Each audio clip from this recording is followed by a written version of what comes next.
And here I am. Hello, everybody. Hello. Who's out there? Who's out there? It's Frank. It's my live stream. I didn't really have a plan because this whole week I was focusing on Cherry Bomb. For those who don't know, Cherry Bomb is my latest fan trailer. Uh, I guess I can get into it now. Then I can get to Fast X or whatnot or whatever.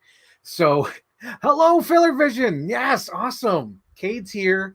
Captain Iron Dog's here. Welcome, welcome. Hello, Shane Ford. Hello. And Jacob Dreamworks. That's right. For those who don't know, because I had no plan for this week, I actually rounded up the Chief Brody Rules fan base in here as well. So if there's any Chief Brody Rules fans out there, you could ask me anything. I think, let me put the little banner up there. Yep. So if anyone has a question, ask me anything. But because there's no plan for this week, no plan. Because this week I was focusing on Cherry Bomb. And now I could pick up from there. I just want to introduce everything. So Cherry Bomb is a fan trailer idea I had since I started doing fan trailers. So this is about 2013, 2014. I made this whole wish list on Tumblr that doesn't exist anymore, but I made this whole wish list. I got most of those ideas, or at least some of them. I think like a handful out of like whatever 20 ideas I had. A handful of those I've done and completed. And one of them was Cherry Bomb.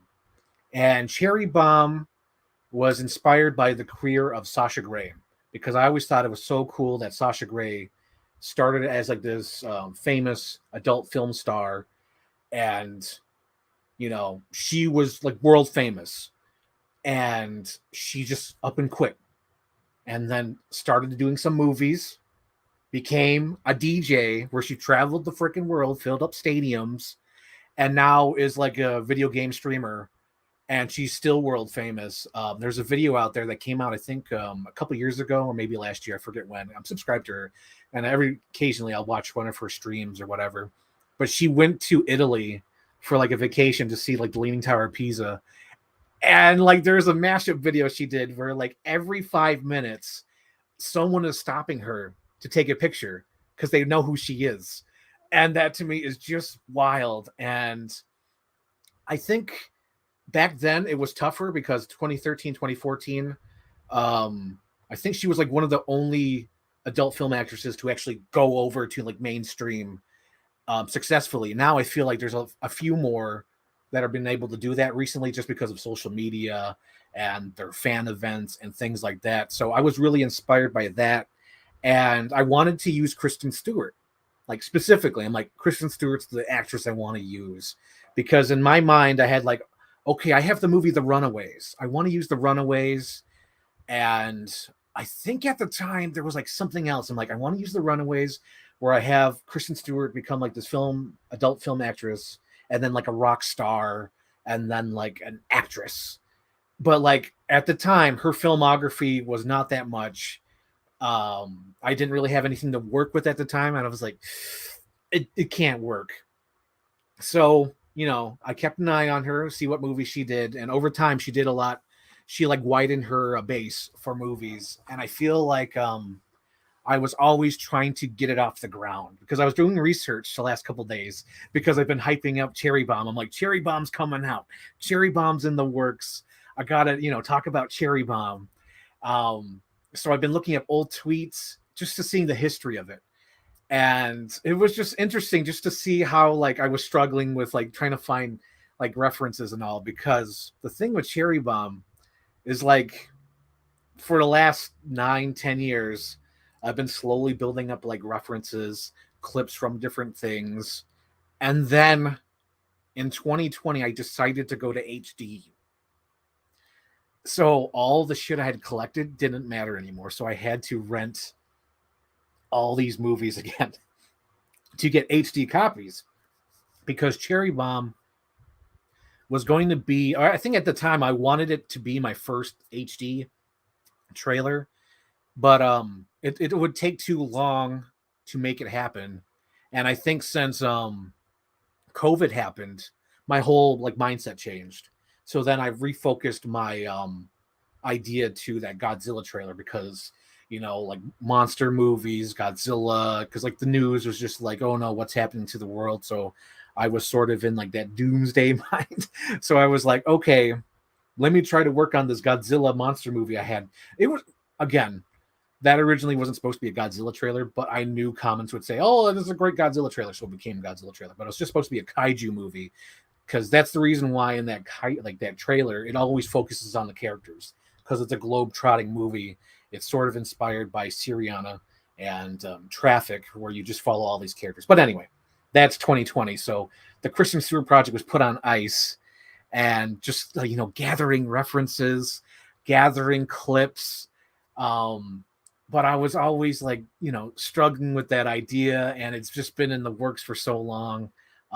If you guys remember, Chief Brody Rules fans, there's a music video thing I did in I don't know what year, but according to my YouTube, it said 5 years ago. So 5 years ago, I did that music tag thing, and that Cherry Bomb song in that music tag was like my test run of the Kristen Stewart project. It was like, can I make this work somehow? Is it possible? Is this the right song choice? So in that, if you watch that little music video, that is like the indication of where Cherry Bomb wanted to go, because it was Kristen Stewart running down the street. You had Heather Graham in it. You had clips from the movie Blow in it. So I was like working out the ideas back then to get this project going, and it's amazing how long it's taken, and just to see how far along it's come, because there was a time where I think it was just going to be like in the beginning, where it was going to be her like becoming the film actress, and then I was going to do something like dramatic, like I was going to have her owe money to John Goodman, her manager, whoever she borrowed money from. She had to borrow money from John Goodman, and it was going to be a heist movie towards the end with her and Brie Larson, like robbing banks, and then I was going to use like clips from the movie Widows, on Spring Breakers, things like that. And that changed because there was a clip of Anne Hathaway in the movie Valentine's Day, where she has a little Polaroid camera and she has like the shirt on, like she just slept with somebody. And I was like, holy smokes, I need to put Anne Hathaway in this damn thing. So my friend Daniel Tucker, I was just looking on Twitter, and this is Daniel Tucker. Daniel Tucker told me about the movie Valentine's Day. I was like, oh shit. So I watched the movie Valentine's Day, and it was only that one clip I needed. So I used that one clip for Anne Hathaway, and she got into the movie. So it was Kristen Stewart, Anne Hathaway, Brie Larson. And then at the time, because I was trying to find music, because the whole time I'm gathering clips, I'm trying to figure out, okay, what kind of music am I going to use? Originally, it was going to be David Bowie's Life on Mars. And as I was editing the goddamn trailer, Licorice Pizza came out, and it used Life on Mars, and I'm like, no, I don't want that connection. I don't want people to think that we call it Licorice Pizza and the Kristen Stewart project connected. So I was like, oh shit, I got to find different music. So that's funny how it just changed over these years, and this project has taken so long, and it's kind of sad, but like Ray Liotta has passed away during the time, because Ray Liotta was always going to be the father in this trailer, because I wanted to use the clips from the movie Blow. And he passed away, and I was like, oh, I remember like getting to a point, I was like, oh shit, do I recast him? And I was like, no, don't recast, because Ray Liotta was one of my favorite actors, and I did it before the Grand Theft Auto trailer, because I think I was working on the Grand Theft Auto trailer, and James Gandolfini passed away, but I kept him in. So the same thing with this. I know Ray Liotta's passed away, but I wanted to keep his spirit alive with the project.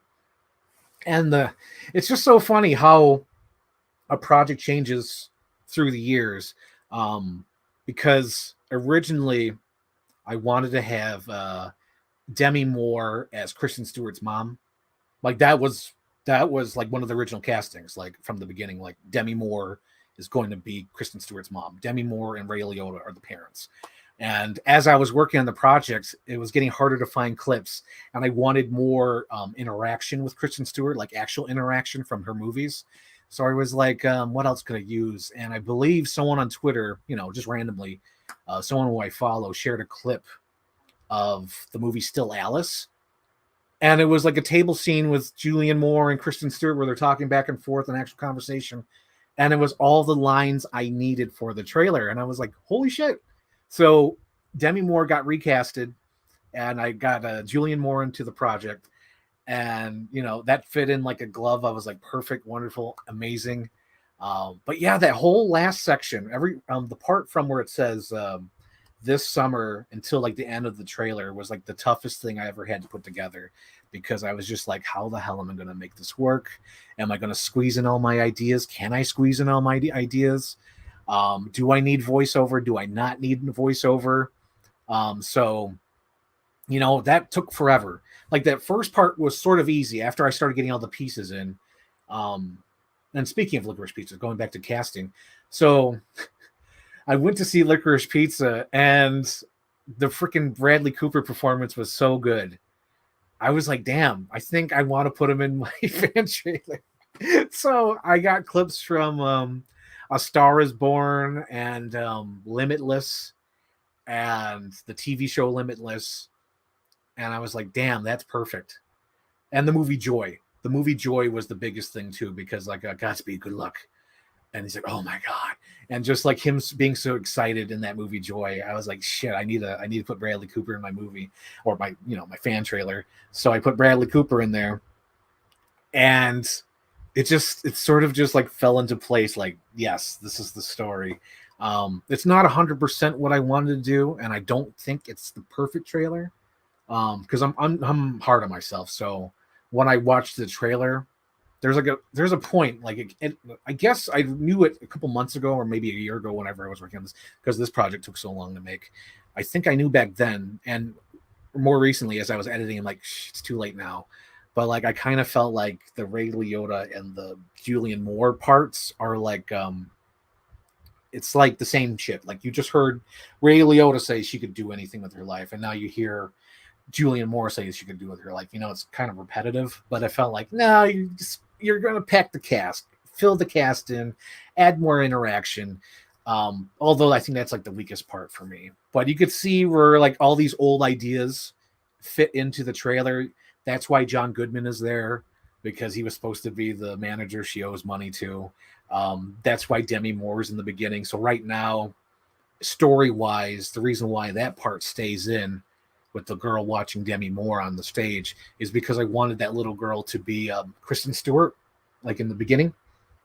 That's what gets her the idea to become an adult star, because she wants that fame from what she saw as a kid. So that's why I left that in there. That was important.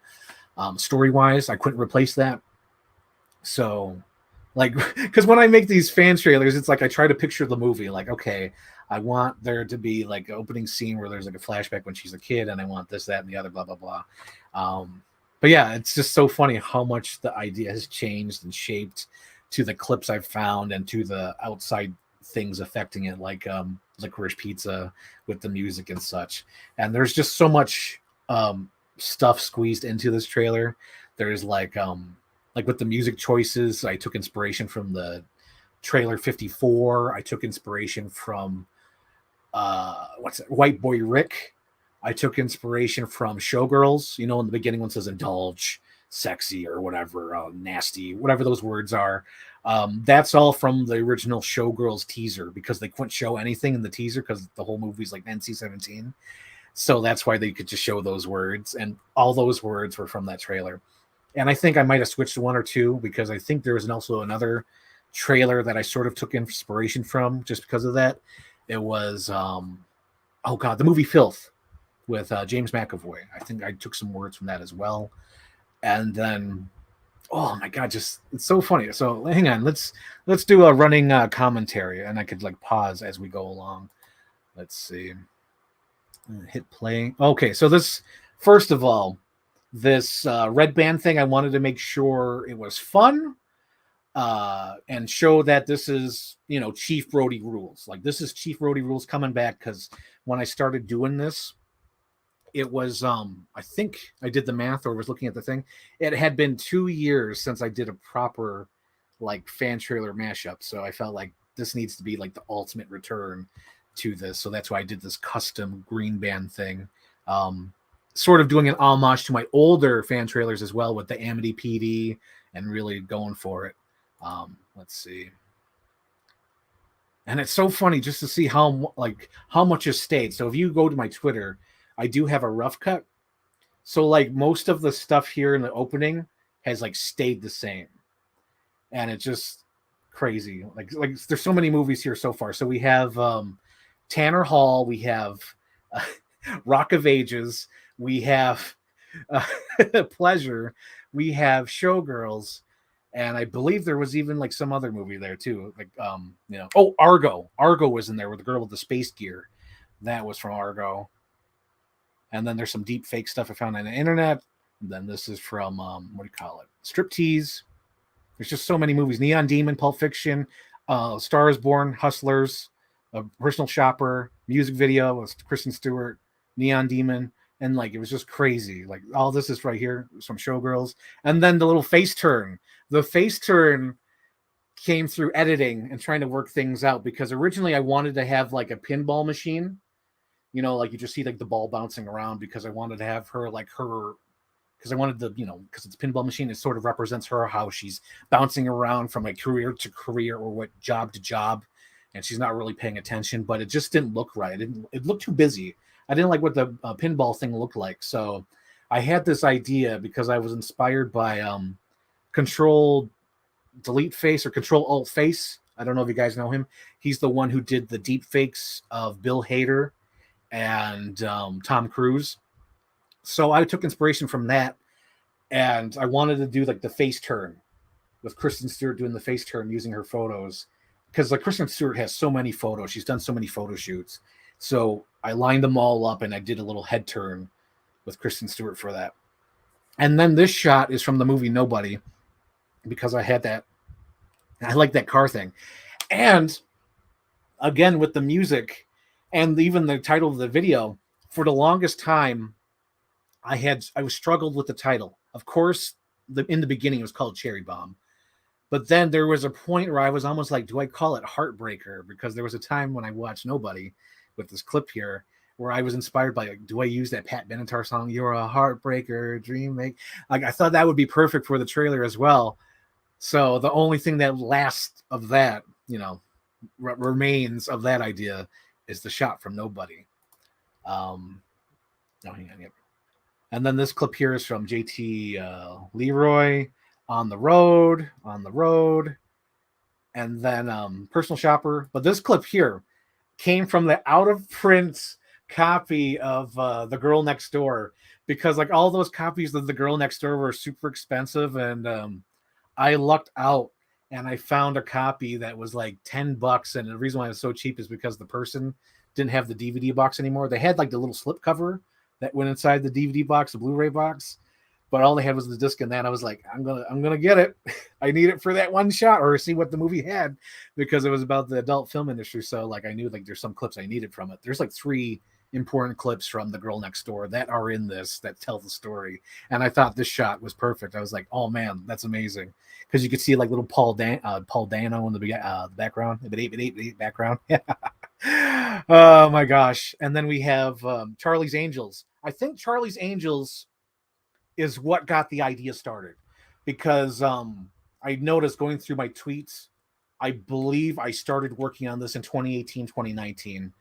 And I believe Charlie's Angels came out in 2019. So when I saw her in Charlie's Angels, I'm like, this is it. Now I could start the Kristen Stewart project, because she says all these lines about like being a strong female and like wanting to do her dream. And I'm like, F yes, that is perfect. Oh my gosh, I need to do that. So hello, Luke. I see you there. Hello, Luke. Luke, I'm doing a running commentary and just going like behind the scenes of Cherry Bomb, sort of explaining the idea behind the idea of Cherry Bomb. Oh, Captain Iron Dog, you liked Charlie's Angels. So did I. I like Charlie's Angels too. I was like one of the 5 people who went to see it in the theater because it was a bomb. But I love this movie because there's so many clips, and oh my god, there's like a sequence in there that I wanted to use in the trailer, but I wasn't able to. It's like when she takes off her high heels and like uses her foot. I was like, I wanted to use that for the trailer, couldn't squeeze it in, could not squeeze it in. So there's that, and that's from On the Road, and this from the show. Oh my god, there's 2. Okay, there's like actually 3 movies in that sequence. It was Personal Shopper, the TV show, because I was doing tons of research. I'm like, I need clips from like anything I could pull from. you know, for the visuals. And there's like one shot that's from that show, and I just remembered now as I'm doing running commentary on this. There's one clip from the movie Zipper, because originally before Bradley Cooper, I wanted to have Patrick Wilson in this movie. I wanted to use Patrick Wilson clips from the movie Zipper, and I wanted to use clips from Watchmen, I believe, because I think for like a week or two before I watched Zipper, because I think I watched the trailer for Zipper, I was like, oh damn, let's squeeze Patrick Wilson in this as like a politician who has an affair with Kristen Stewart. But like that totally didn't work. I was like, nah, that's not going to work. So since I had the movie as a source, I was like, well, I could use clips from, the movie Zipper as a reference point. So there's like one clip from the movie Zipper, and I think it's the girl's face, the close up of her going like, oh, that's from Zipper. It's not even Kristen Stewart, but it looked enough like her that I was like, perfect. So like that one clip from Zipper is what I use, and that's like the remaining like 1 or 2 weeks where I wanted Patrick Wilson in this. Because at the time I was like a huge Patrick Wilson mark. Because I think I was so excited about what do you call it? There was a movie. I think it was the third Conjuring movie where I was like, oh damn, he's cool. And I think it was right around the same time, because like this took forever to make. I think I really loved him in the movie Aquaman. So it was like Aquaman, Conjuring, like, oh man, I got to put Patrick Wilson in this, and he didn't make the cut. He got replaced with Bradley Cooper. So we go back to the trailer. And all this stuff, it's so funny. None of these clips are from a movie. It's from, I believe it's like an interview with Kristen Stewart. She does so many things for Chanel and like, other things she does like Du Jour or like, Variety, where she does these interviews. And they have like all these clips. I'm like, perfect. They're not from movies. Nobody's going to recognize these clips. I love it. And that was like one of the best compliments I got on it, because I showed like a rough cut and I was like, should I finish this? Should I not finish it? Or something like that. And there was someone like saying like, oh my God, I don't know these movies. I'm like, perfect. That's exactly what the fan trailer should be. You shouldn't even think about the movie that I'm using. You should be thinking about the story I'm telling you. So I was really happy about that. So with these clips, I was like, perfect. They're not from movies. Nobody's going to recognize them. It's great. And they went along with it because it goes right to the music video, which she did with the Rolling Stones, Personal Shopper. And then this. So the clip is from the movie The Gambler, but the audio is from the movie Argo. You'll fit right in. I was like, perfect. And I think I was going to have a little bit more Argo clips in here as well, but that didn't really work out either. And those camera flashing, the close-ups of Kristen Stewart, again, from her photo shoot music videos she does with like Chanel and the Variety and things like that, Vanity Fair. And then some of the flash bulbs are from Boogie Nights.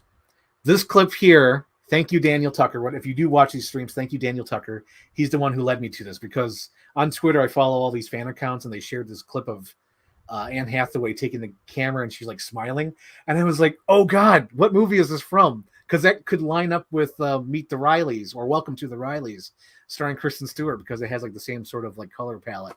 And my friend Dan was like, that's Valentine's Day. It's like, oh shit, there it is. And the funny thing is with this clip here of nope, hang on, this is another thing too. So as I was doing research for Kristen Stewart, I saw this music video that had Kristen Stewart, Anne Hathaway, and Brie Larson in the same shot.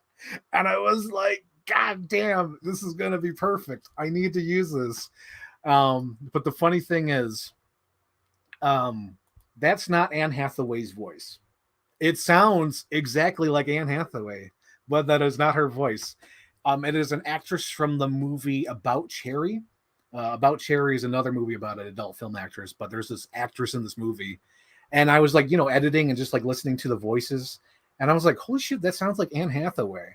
And I think that sort of like got the ball rolling. Like, how can I squeeze Anne Hathaway in? And that is perfect, but sounds exactly like freaking Anne Hathaway. I love it.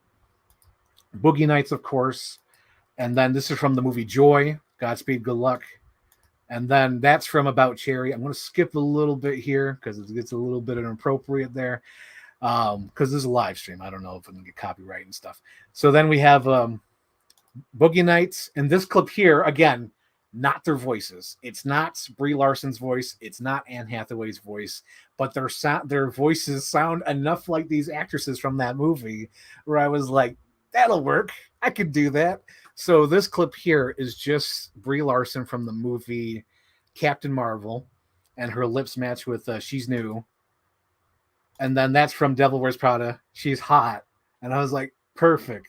Goddamn. That's great.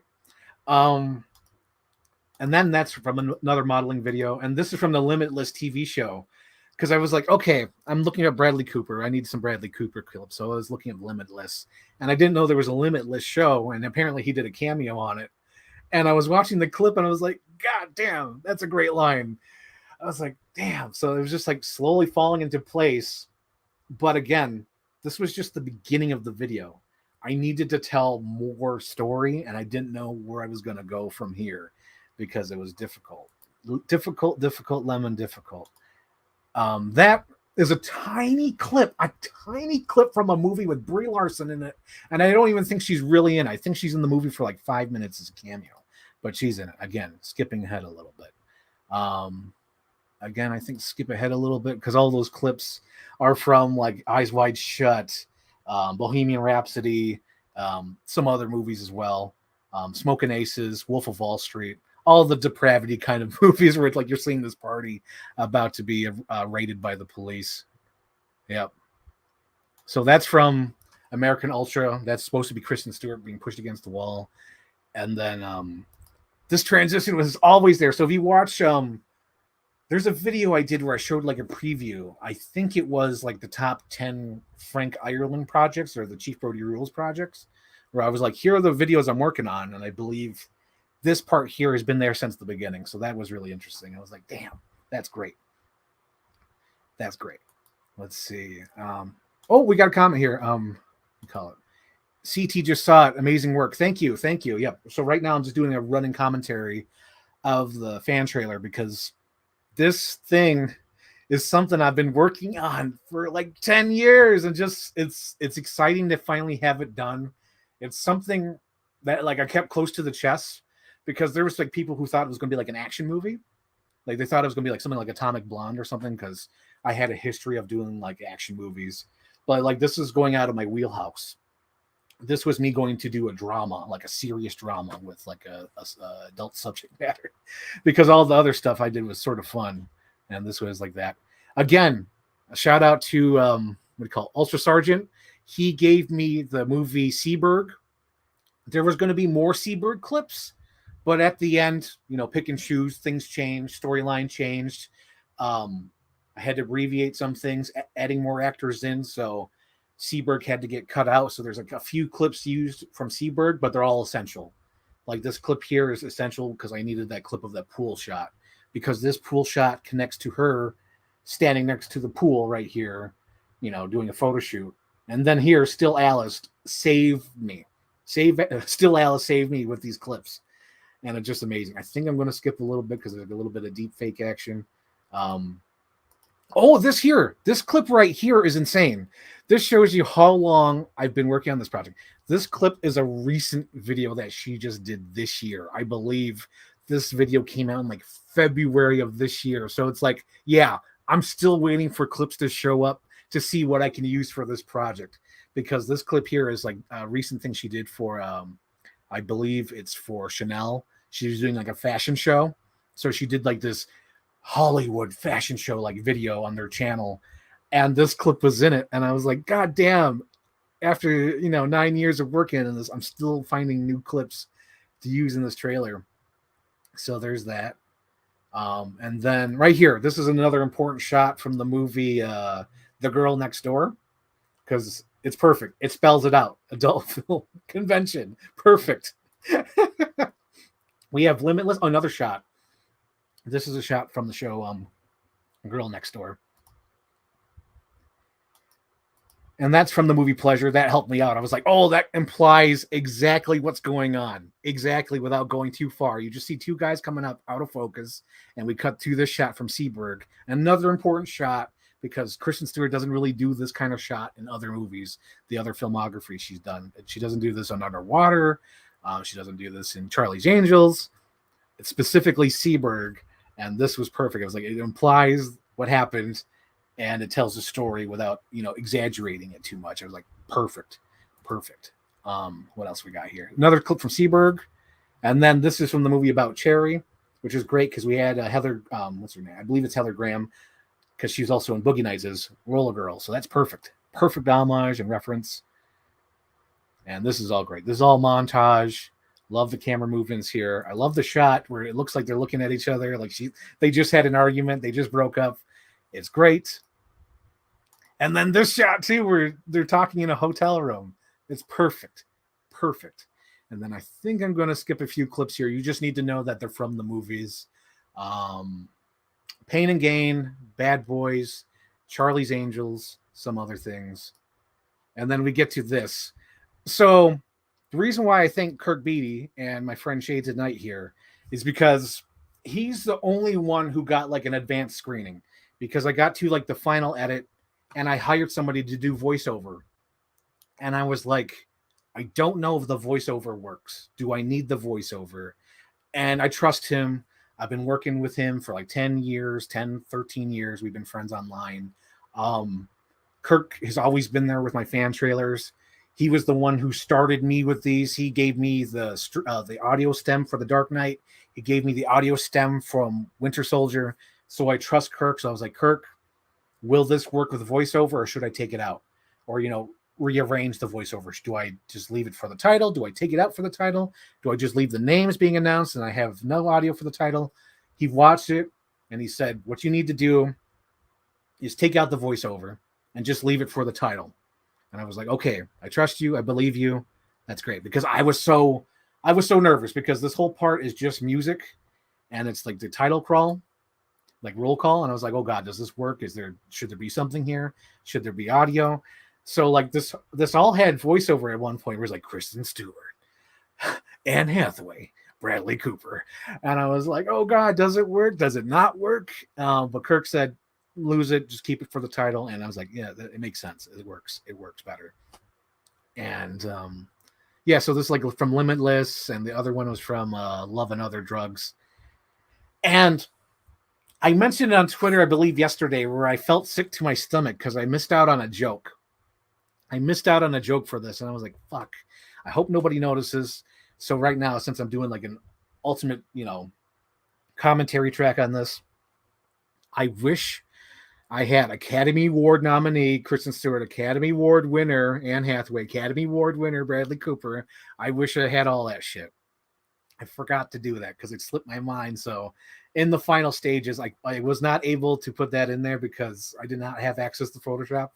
I was like, oh shit, I forgot to do that. Oh man. So hopefully no one else notices unless they watch this running commentary. But yeah, I wish I had Academy Award nominee Bradley Cooper. It would have been so funny. Academy Award winner Brie Larson. This is funny. So this is from a very raunchy Funny or Die video she did that disappeared from the internet. I had to find this through like Internet Archive or something. But like, because I found like these GIFs online. I'm like, where the hell are these GIFs from? Where she's taking off her shirt and she's like in her underwear and stuff. I'm like, where the hell's that from? Because those clips look like they were from like an adult film or whatever. I was like, what the hell? That's perfect. So this is from a Funny or Die clip that was totally terrible. It's not that funny. If you guys do watch it, go ahead and watch it. Look it up. I'm sure it's out there somewhere. But I had to dig deep to find this video because it's been taken off the Funny or Die website. I don't think it's there anymore. Because when I looked up this video, it was not there. I had to go to some other website to get this, like Internet Archive or something. But like, it is so raunchy and it totally does not go with the Brie Larson thing. Although it does fit into my Brie Larson theory. And unless something happens in the movie was it The Marvels? If something happens in The Marvels that goes with my theory, I think I'll finally officially announce my theory. But right now, it's just a theory. It's allegedly right now, unless something happens in The Marvels. But right now, it's just a theory. But this video fits into my theory. Like, oh my God, she did that. All right. There's something going on with Brie Larson. But yeah, there's this weird raunchy video she was in, and I had to dig deep to find this clip. So what else we have here? What's the next one? Oh yeah, this is from her show, the United States of Terra. Apparently, she was on that show. I had no idea. And she like cake sits in that video. I was like, what the hell? So I was like, perfect. I got Brie Larson in the trailer. I squeezed that in there, and I got Kristen Stewart and Anne Hathaway. Wonderful. Terrific. And then I commissioned this title sequence because I wanted to do something retro for this title sequence. And I found somebody on Fiverr who does these little retro things. I was like, that's perfect. I need that. And it turned out perfect. I was like, yes, thank you. Exactly what I want. And for the end titles, I threw in some special thanks. We have Shane Ford there. We have Stewart. We have Shades of Night, Ultra Sergeant, and, you know, my name, Frank. But yeah, at the time, I wish I did more research of my tweets before I got to this. I would have thrown in Daniel Tucker in there as well. And then what else we have? Oh, yeah, there's one more joke. Because I was thinking of the Batman Forever trailer. Because in the Batman Forever trailer, they make a deal like the soundtrack. The soundtrack has these people, so I wanted to have that little joke. So this is a reference to the Batman Forever soundtrack, which is amazing. But yeah, so that's the Kristen Stewart project. It's finally done. It took forever. So let's go to the comments, because I've been talking solid for like 40 minutes about the Kristen Stewart project. Let's see. Jacob Dreamworks, love the trailer. Thank you, Jacob. That was really surprising, because usually whenever I see your comments, Jacob, it's always like, I remember The Little Mermaid, or I remember Frozen. When you said this trailer is awesome, I was like, damn, he didn't even talk about YouTube poop. He didn't drop that. It was great. We have Cade Fisher. Cherry Bomb was wonderful. Thank you, Cade. That's awesome. Media Ghost, thank you. Awesome. Thank you. Thank you for enjoying it. Let's see, Jacob Dreamworks. What do we got? I'm going to give you 1 second Disney challenge. This consisted fight scenes in honor of Disney's Wish coming out soon. Oh yeah, Wish is coming out. Right. Shane Ford, thanks about the music tag. I've been wanting to do a sequel to the music tag video. I really want to.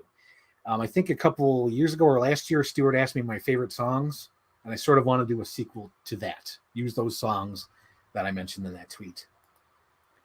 This is insane. I only knew a little bit about the Kristen Stewart project, went into the trailer blind and was surprised by the premise. Love the end result. Well done, Frank. Yeah, it's insane. Because for the longest time, I kept it close to the chest. I was like, I don't really want people to know what the Kristen Stewart project is, because I was like, it's a little bit weird. It's a little bit weird, but like I like that genre. I like Boogie Nights.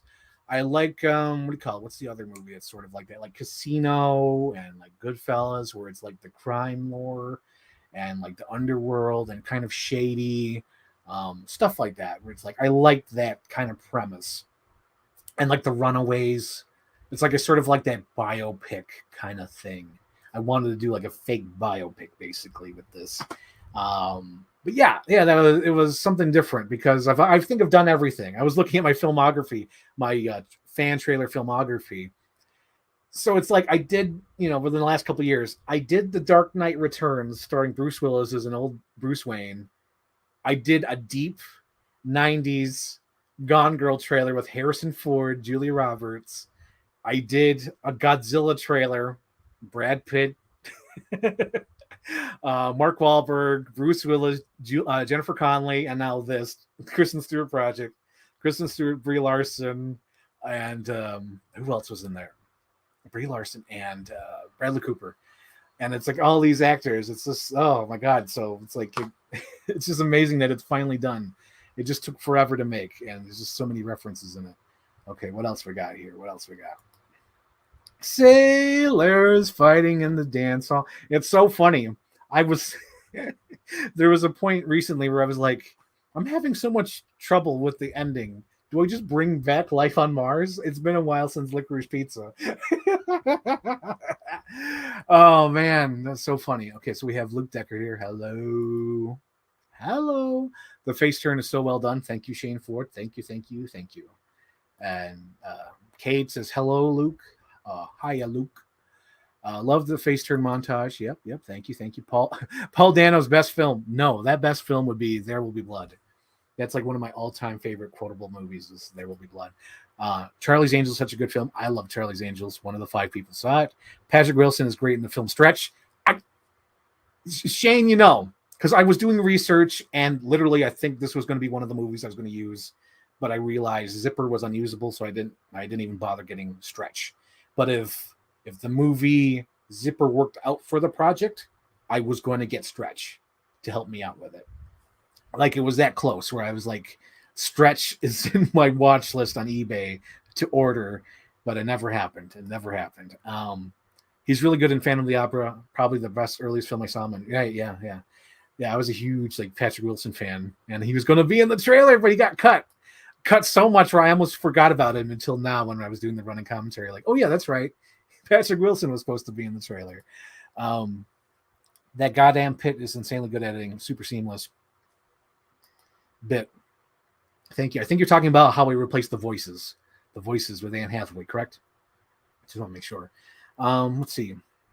I love to see a Disney fan trailer mashup with characters facing a galactic empire conquering planet Earth. What? Because right now the thing that pops in my mind would be Chicken Little with the spaceships, because like that's the only thing that would do that. I don't know. I don't think that would work because I don't.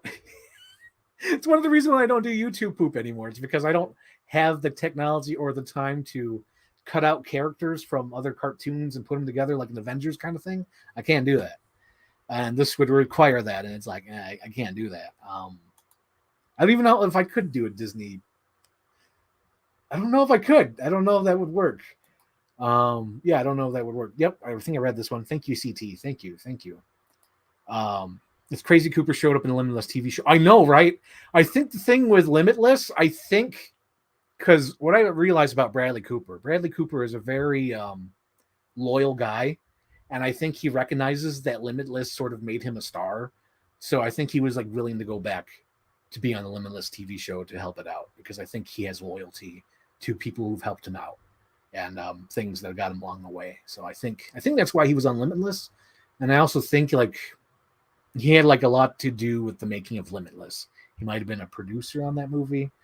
Allegedly, I don't know. I don't remember, but I think that's why. I think he had like a connection with the shit, like Limitless in general. Yeah. American Ultra rocks. Holy shit, didn't even notice that. Thank you so much. Yeah, you're welcome, Shane Ford. You're welcome. The John Goodman clip where the Argo line. It looks like he's saying the line in real time. Yes. So yeah, the clip is from Gambler and the audio is from Argo. You'll fit right in. Love that. Love the Godzilla Arcadia fan trailer. Yeah, that one. I feel like I think I talked about it with Anthony, but like this is my vanity fan trailer era, and it started with the Godzilla Arcadia trailer because I didn't give a fuck how long that trailer was. I think it's like 4 or 5 minutes long, and I just talked about the whole goddamn thing. Like I just let it play. And the same with this like Kristen Stewart project. Like that's for me. It's like nobody else wants to see that shit. No one wants to see a Kristen Stewart movie. It's like I want to see a Kristen Stewart movie. I want to see Brie Larson. I want to see Anne Hathaway. I want to see these people act together in a movie. But yeah. So that was fun. So I think that's about it. Unless there's any questions about the Cherry Bomb, because I'm pretty sure I've covered almost everything. How the ideas have changed and how I try to squeeze in other ideas. So now that's been explained. I do want to hit the other topics that I did mention in the description. I want to talk about Fast X. I want to talk about recent Blu-ray purchases. And also as a bonus, as I talk about Fast X, I have some things to unbox. I have, what do you call it? I have Gwen Stacy to unbox. I have the 30th anniversary Ann Malcolm from Target. And then I have Flash from the movie Flash. This is the alternate version. And then I have The Invisible Man. I picked these up this weekend because I was like, oh, damn, I got no plan. But apparently I sort of did have a plan. I didn't know the Cherry Bomb explaining would, take up the whole stream. But yeah. Okay, here we go. Got another thing that popped up. Were there any other songs you consider using? Yes. So I originally it was going to be Solid Life on Mars by David Bowie. That was definitely one. Is there life on Mars? Sailors fighting in the dance hall. Cherry Bomb, of course. Have you and grab you until you're sore. Hello, daddy. Hello, mom. I'm your cherry bomb. That was considered. Black Skinhead by Kanye West, because I wanted to sort of have that Wolf of Wall Street feel, like that out in the morning, like quick cuts. I wanted to have that, like, so I wanted to have that. That was considered. And then one of the other songs that was considered was Day After Day, I'm More Confused. Give me the beat, boys, to free my soul. I want to get lost in your rock and roll and drift away. That was going to be, it was considered for that end song, because I wanted to have like, watch out for your life. There's more to your life. And she's like, I know more about what I do than you do. And like, give me the beat, boys, free my soul. Want to get lost in that rock and roll and drift away. And then that Bee Gees song. Oh, damn. I used it in my Instagram story, but I'm trying to think what the hell the Instagram story song was. It was, how's it go? Hang on. I got to look it up. I got to Google it. Let's see. Bee Gees. Love song. How is it? Oh, God. Now I'm... is there a track listing? Oh, yeah, there it is. Yes. The other song that was considered is To Love Somebody. To love somebody the way I love you. That was considered. And I think Blue Monday was considered. And I think that's it. Unless there's something else. And I think that's about it. No, that was it. That's all the songs, I think. Because I was just trying to think like something 70s vibe, something going along those lines. Let's see. Do you like Guardians of the Galaxy 3? Jacob DreamWorks, I talked all about Guardians of the Galaxy last week. So you can go watch that stream. It's on the I Want My TV Now. For those who are watching on Chief Brody Rules, I have a channel called I Want My TV Now. That's where I usually have these live streams weekly every Sunday. But since I didn't really have a plan, I wanted to get some Chief Brody Rules fans in here to check this out, to see if anyone had any questions about Cherry Bomb, or just questions in general of like, what am I working on, things like that. So Jacob DreamWorks, just to answer this quickly, I loved it. It's great. I gave it 3.5 stars originally, but I'm probably going to give it more stars because I was just being a little rough on it, because there was things I liked about it and things I didn't like about it. But like, if you want the full like discussion, like the whole, just like I break it down, talk about my favorite things, check out I Want My TV Now. Break it down like last week. That show is like 3 hours long. It's all there. So anyway, okay, so we have no other questions about Cherry Bomb. We're going to move on. So I saw Fast X. Oh, yeah. Let me open up Gwen Stacy, Spider-Gwen. Look at the packaging. Luke, I don't know if you're still out there. You probably went to sleep now, but look. See, it says part 1. Part 1. So to explain that, Luke has a podcast, and he follows all these like movie news websites, and he really complains about like every article they post, like, what's up with this movie? What's up with that? Boo on them, sir. Boo on them. And it's so funny because it could be like the most clickbait thing, and you'll be like, harumph, harumph. And it's like, oh my gosh. So like there was a tweet or an article from Discussing Film that said, oh, Into the Spider-Verse is going to end on a cliffhanger. And Luke tweeted, I wanted this to be a surprise. Harumph, harumph. And I was like, Luke, it's called part 1. We all knew this. When the movie was announced, we knew it was going to be a part 1 of part 2. And he was like, I didn't know this. Harumph, harumph. And I was like, oh my gosh, Luke, you goof. But yeah, he was complaining about this. So I felt inspired to get this for Luke. So Luke, I got this Spider-Gwen. To think of you. It's so funny. Like, oh my gosh. So like I think everyone on the internet convinced Luke to go see Mario Brothers, and Luke liked the Mario Brothers movie. But recently, I think it was like last week, he had Phil on his show, and Phil was like, what'd you think of Mario Brothers? And Luke was like, I believe it was adequate. It was extremely fine and inoffensive. And I was like, where the hell did this come from? I thought you liked the movie. So we had like a whole discussion. I'm like, can't you just say it's good? It's a good movie. Because he's like, it's perfectly fine, adequate, inoffensive, 3 stars. I'm like, 3 stars? That means it's good. Just say it's good. What the fuck? But yeah, this is so funny. Luke cracks me up. Holy smokes, I love this figure. I absolutely love the Spider-Gwen. Look at that. That's awesome. You know, I think I mentioned I tweeted this on my Twitter, but like the thing I miss about Marvel Legends, as you can see here, these Marvel Legends in the store, these were like $20. You go to the store, they're like $20. They're marked down because they're usually cheaper than they are on the website. Because usually online they're like $25. So now in the store they're $25 and they're online $25. So it's like, I wanted to save money somewhere. Can't save money no more. But yeah, this is great. She's got the pinless joints. Hang on, let me move it back. Nope, hang on, the white balance. Blew it out. Come on. There we go. It's got the pinless joints on legs and elbows. It's perfect. This is amazing. This is definitely better than the first movie. Wow.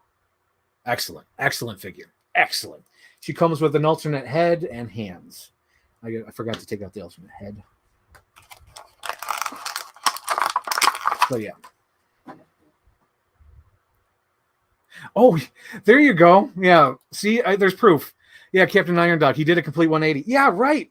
So I don't know, like Captain Iron Dog, did you like see our discussion? And the other thing was, did you see his live stream? Like he totally like backpedaled with Phil. It just blew my mind. I'm like, what the fuck was this coming from? Because he was just like, it's perfectly adequate, inoffensive. It doesn't bother me. And I was like, what the hell? I'm pretty sure he freaking liked it when it came out. And now he's like, oh, I blame the hype. I blame the hype. The Twitter hype got to me. I was like, oh, fuck off. The Twitter hype was great for Star Trek. What the hell? Oh my gosh. And then here's the alternate head. Oh, I just looked at my screen. So right here, I got a gift from my sister the other day.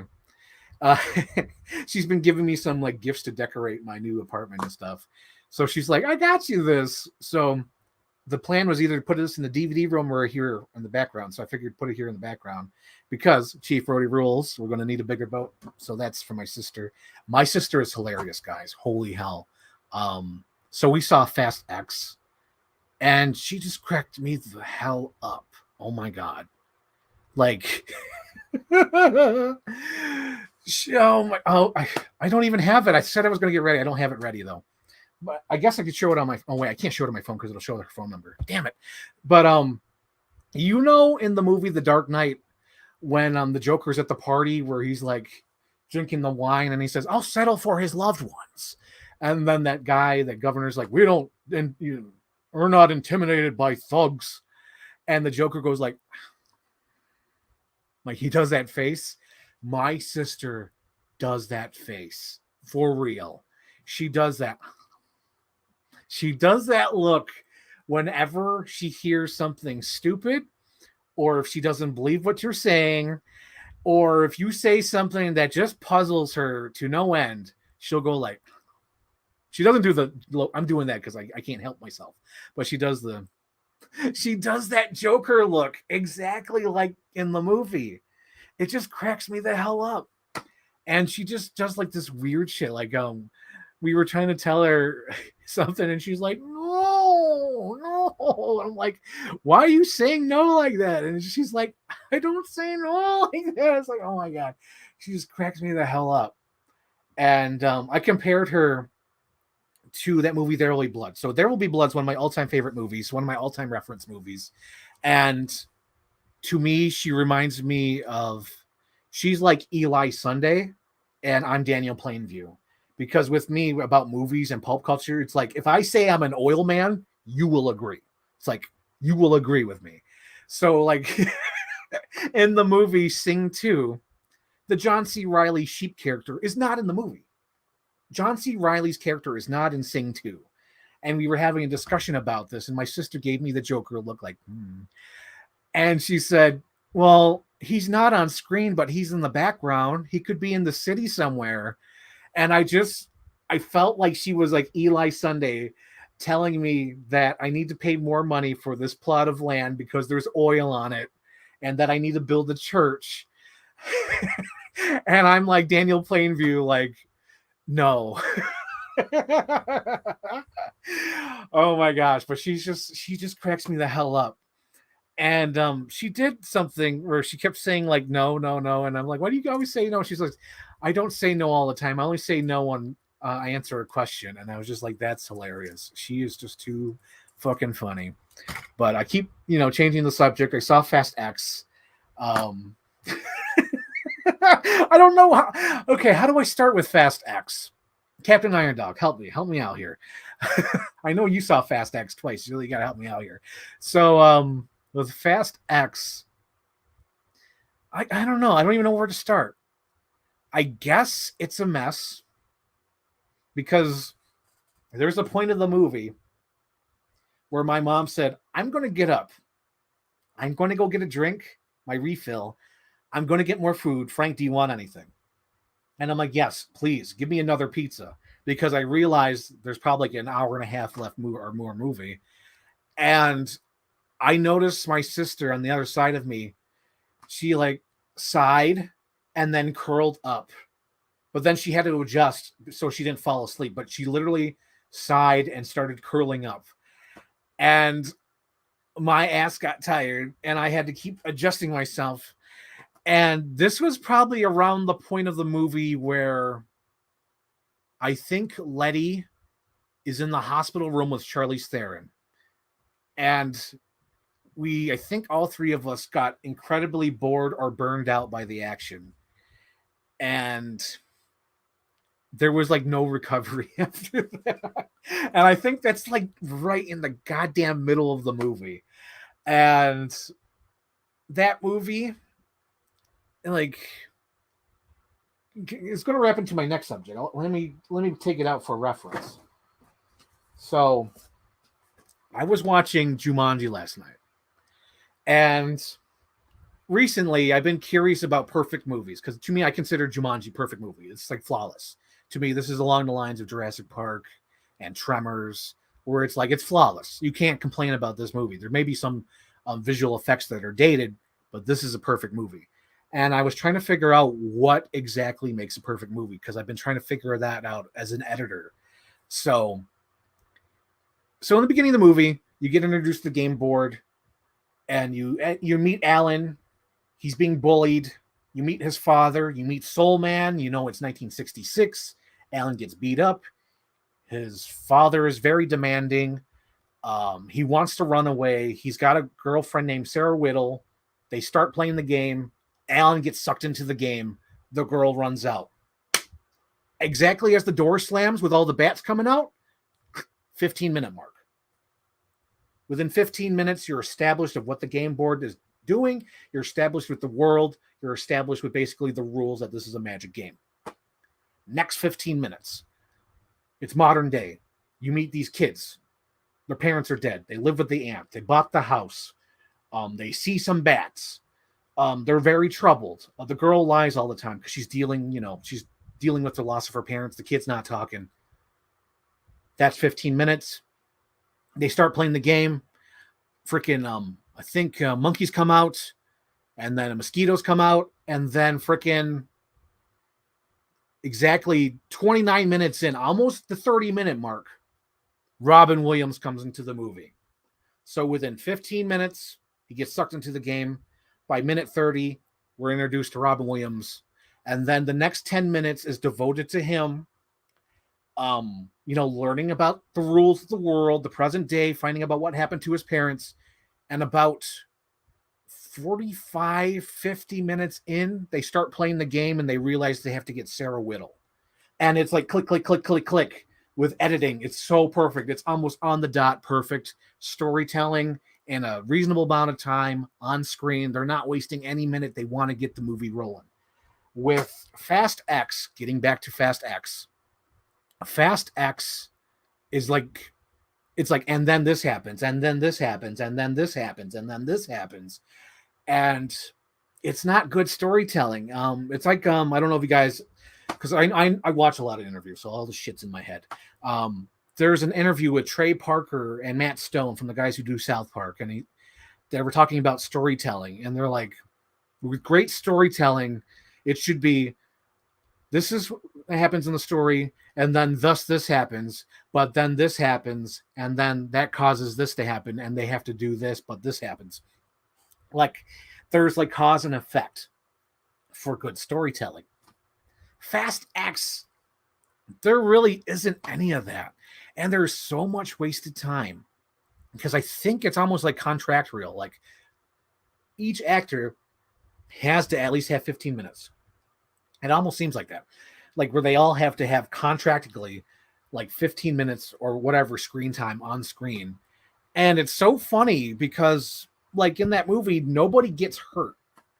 And it's so, like, the thing that cracks me up is that in these Fast and Furious movies, the only people who get their ass whooped are like white people. Because I remember in that movie, what was it, Hobbs and Shaw? Like, Jason Statham and The Rock are beating each other up, and there's like no scratches, no bruises, no nothing. But there's that female agent with him. I think it's the girl from Mission Impossible. She's like a white blonde. And throughout the movie, she gets these cuts and black eyes and bruises on her throughout the movie. But like The Rock and Statham and Idris Elba have like no scratches on them. It's hilarious. And the same thing with Fast X. Like, you have all these characters getting like beat up, thrown around, punched, and like the only person who's got bruises and cuts on them is Charlize Theron, and she's like the whitest girl in the cast. And it's just so funny because you have like fucking Vin Diesel like jumping from car to car, and he's like, you know, like family, and he's going to these different places getting shot at. Nothing, no scrapes, no nothing. And even freaking Brie Larson gets shot in the shoulder, which I find hilarious. Another, it's like everybody doesn't get hurt in these movies. And you can't say Letty gets stabbed, but she instantly gets healed, and you can't even see the scar. It's so funny. But yeah, it's just one of those movies where like a lot of nothing happens in 3 hours, and you wonder why they couldn't like tighten it up. But I think it's like everyone has to be on screen for a certain amount of time, like just contractually. Just like, what are you guys doing? And there's one shot in the movie where I was like, holy shit, this is a reshoot. Like, they filmed and edited the movie, and they're like, oh god, we got to add this into the movie. Captain Iron Dog, if you're still here, there was like one shot when they're walking down this brick alleyway where it looks like fake bricks. It does not match anywhere where the characters have been. There's like garbage cans. It looks like straight out of like a Spider-Man movie.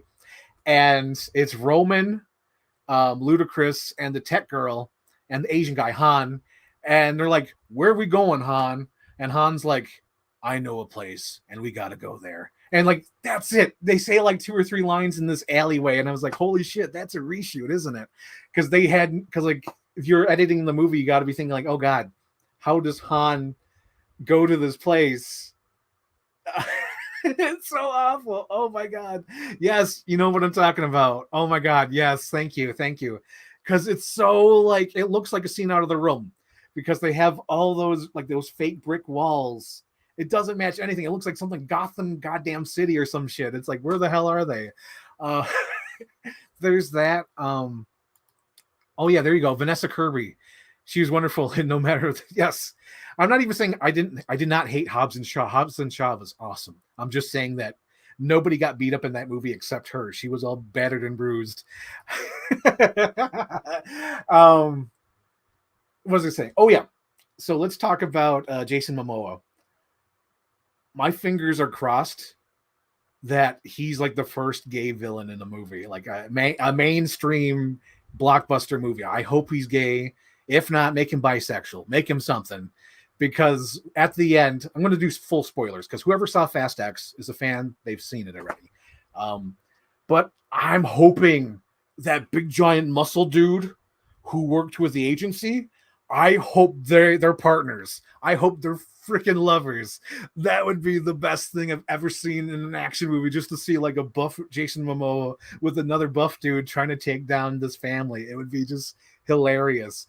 And even if they don't make him gay, make him bisexual, make him have like a woman in one arm and then the muscle dude in the other arm, where they're just like, they're all like pigs and shit, man. Because whatever Jason Momoa is doing, I don't know what he's doing. I think he's trying to do a Joker, but he just seemed like a little too flamboyant. Where I'm like, dude, I think he wants Vin Diesel for himself. He's a little too flamboyant. Also, like I don't know if it was an intentional reference, but I'm gonna say it is. But when he kept calling the guy Bob, I was like, is that a fucking Batman '89 reference? Because the same shit happens where he has like this guy Bob around. He's like, Bob, Bob, Bob. And then he ends up killing Bob, just like Jack Nicholson does in Batman '89. And I was like, holy shit. But like, I hope Jason Momoa is like a flaming villain. It'd be so great. Oh my God. Because in that movie, he's just like, oh, and he's like doing his nails and shit. It was just like, oh my God, if this dude is just like flaming, it's like, that would be amazing. And especially if it's with the buff dude who was like, I hate the Vin Diesel family. I hate the Fast Five. It'd be so hilarious. I would love that shit. It would be like the best thing in the major motion picture. Like, oh my God, they did that. Oh man. Okay, here we go. Let me go to the comments because I've seen a lot pop up. Okay, we got here. What's your approach to adding the nudity and more sexual stuff? Was that important to find balance, or did you not think about it? Here's the thing. Like, that was like the thing I was really hammering about the Kristen Stewart project, about the nudity. In the beginning, I wanted to have implied nudity. So like in that, I don't know. I just knew that there was going to be nudity, but how much nudity? Because with that showgirl, the striptease sequence of Demi Moore, I tried not to show anything. Because I think in that striptease, I think she's full on out. But like that editing sequence, I tried to edit all that out. And I really tried to have like implied, like I wanted to have like side or covered up. But at some point I knew I was going to have nudity because, it's the subject matter. There's going to be nudity somewhere. But yeah, I used the clips from Michael Bay movies because I was like, I like the way those clubs look in Michael Bay, because the clubs in Michael Bay movies, they don't look real. They look like Victoria's Secret ads. So that's why it's like, I'm going to use those club scenes. Let's see. He did a complete one. I know, it kills me. And I was like, dude, you can't even say it's good. He's like, it's perfectly fine, adequate. It was an image of images, made to look like a moving picture. I was like, God damn it, Luke. What project are you going to make next? I think I want to do something simple. I probably want to do another something like the Guardians and Jurassic World trailer. I want to do something simple. And then maybe slowly get into the Green Lantern project. But like the Green Lantern project, I just know it's like, it's got to be special effects and I got to mash up shots, and that's like color correcting. And it's just like, I want to relax. I want to maybe just figure out something. I don't know. One of my ideas that I was pitching myself, and I did ask Twitter this. Hang on, let me get to it. Let's see. Do I have it here? Where is it? Oh yeah. Here it is. So I've been wanting to remaster, what do you call it? Hang on, right there. I've been wanting to remaster the Dark Universe. Because I did the Dark Universe a few years ago, if you guys remember, with Arnold Schwarzenegger, Robert De Niro, Kevin Bacon, all those people. I did the trailer and I rushed myself during that because I think I started editing on October 1st and I wanted to have it done before Halloween, and I think I like scraped by. I think I uploaded like on the 28th, something like that, where it was like crazy close to Halloween. And there's editing choices I want to fix, and I want to make it HD. So I might do that. I might remaster the Dark Universe. Let's see. The better Haley Steinfeld Marvel role. Oh, I was going to say, was she in a Marvel project? But I had to click in my head like, yes, she was in a Marvel show. It's called Hawkeye. So the next thing I'm going to open up is the Jeff Goldblum, Ian Malcolm, Dilophosaurus escape set. This is an homage to the Kenner series from the early 90s. So I'm going to open that up now while I go through the comments. Boom, boom, boom. I have just Spider-Man 2099, Spider-Punk, and the Spot figures from Across the Spider-Verse line. I think I'll just get if I ever see him, I think I'll get Miles Morales, and then like that's it. I don't think I'll get anybody else from that line, just because well, there's no way to really open it saving the box. Shit. Oh well. But yeah, I think I'll get Miles Morales of that line, and that's it. Yeah. Shit, I gotta wreck the box. Oh, fuck. Alrighty, hang on. I love your Luke impression. Harumph, harumph. Yeah, he's just. You gotta love him. Like, sometimes he'll do a 180, sometimes he'll stick with it. I don't know. But like he completely did a 180 on the Mario Brothers movie. It cracks me up. I don't know. Like I don't know if he's trying to maintain his rep, or he really thought like he was compromised by the hype of Twitter for the Mario Brothers movie. But it's like it was a good movie. Like I'm not saying it was great or anything. In my eyes, it was great. But I know to other people's, it was other people's. It was a good movie. But I'm not saying it's a masterpiece. I'm not saying it's fucking like Joan of Arc or some shit. I'm not saying it saved the world, but goddamn, it's a good movie. I won't say like, oh, it's perfectly fair, adequate. Like, no, fucking Sing 2s and Minion movies. Those are fair and adequate. Mario Brothers is a good movie. It's no Shrek 2, but it's a good movie. Let's see. What else we got here? Let's see. My brother cracked me up during Fast X2. The film made them so much funnier. Oh, man. Fast X. I don't even know what else I could say about it. Because it was just like, and then this happens, and then this happens. And not only that, but I was so confused at the end. Because when I saw Gal Gadot show up, I'm like, what the fuck? Didn't she die? Wasn't she sucked out of an airplane while shooting? Like, how the hell she survived that?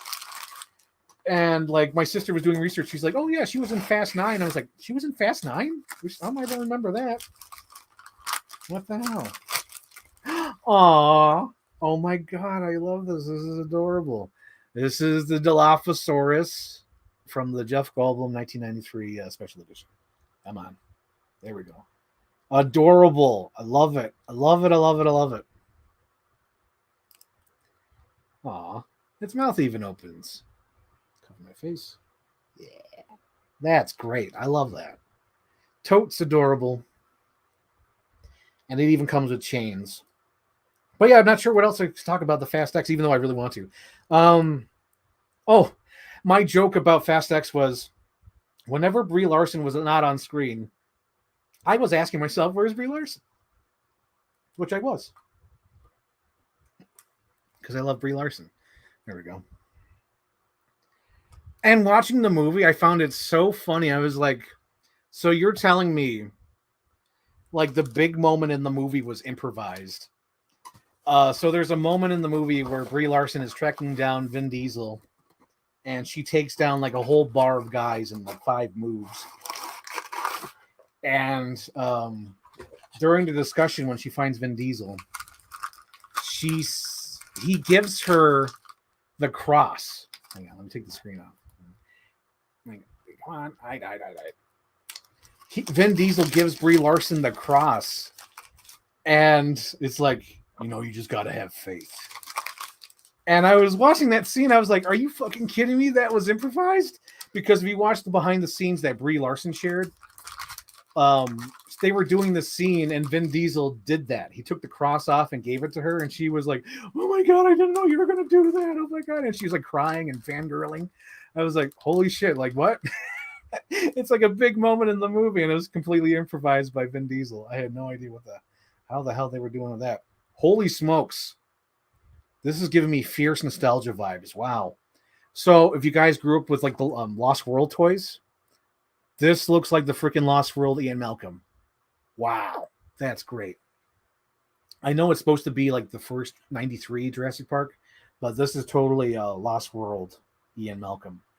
And even comes with an homage to the 93 toy right here too. Look at that. So I'm going to put the book bag on. But yeah, it was funny though. It was like whenever Brie Larson was not on screen, I was like, where's Brie Larson? Oh man, and she was hardly in the movie, and then she did something. My sister was like, If you're going to meet the bad guy, would you really want to have the God's eye on your person? And why not have a fake one? You know, why give him the real one? Have the fake one so they could track him instead of him tracking them. Oh yeah, and then there's a scene in the movie where John Cena does a sacrifice and he blows up, and I got teary eyed like. "Ugh." But then I see Gal Gadot at the end of the movie in the submarine. I'm like, if Gal Gadot can come back, and Han can come back, and Michelle Rodriguez can come back, John Cena's not dead. So here we go. Ian Malcolm with the book bag.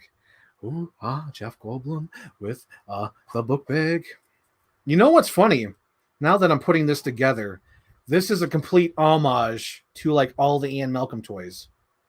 So I don't know if you guys recall, in the Lost World playset, there was an Ian Malcolm that was like a glider. Like it came with like a little hand glider. Hang on. Or as you Spider-Man fans would call him, a gilder. So he came with this gilder. Oh yeah, look at that. So he looks like the Lost World toy. He comes with the Jurassic Park book bag, but he also has a glider on him.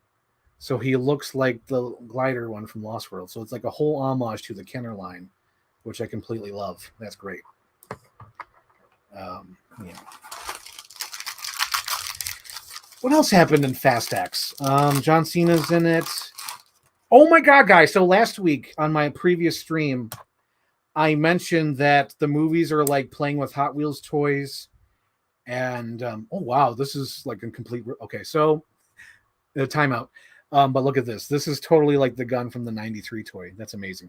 But anyway, in the movie Fast X, I compared the Fast and Furious movies to Hot Wheels and playing with your WWE toys. And in this Fast X movie, they finally did a Hot Wheels reference where the kid was playing a Hot Wheels video game.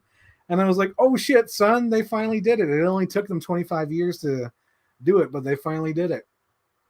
Let's see. Oh gosh, here we go. Hang on. Oh shit. Oh my God, there's so many comments I didn't read.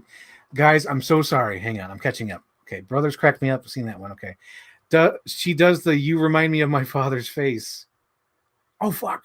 Oh damn. The filler vision remind me of that. Hopefully.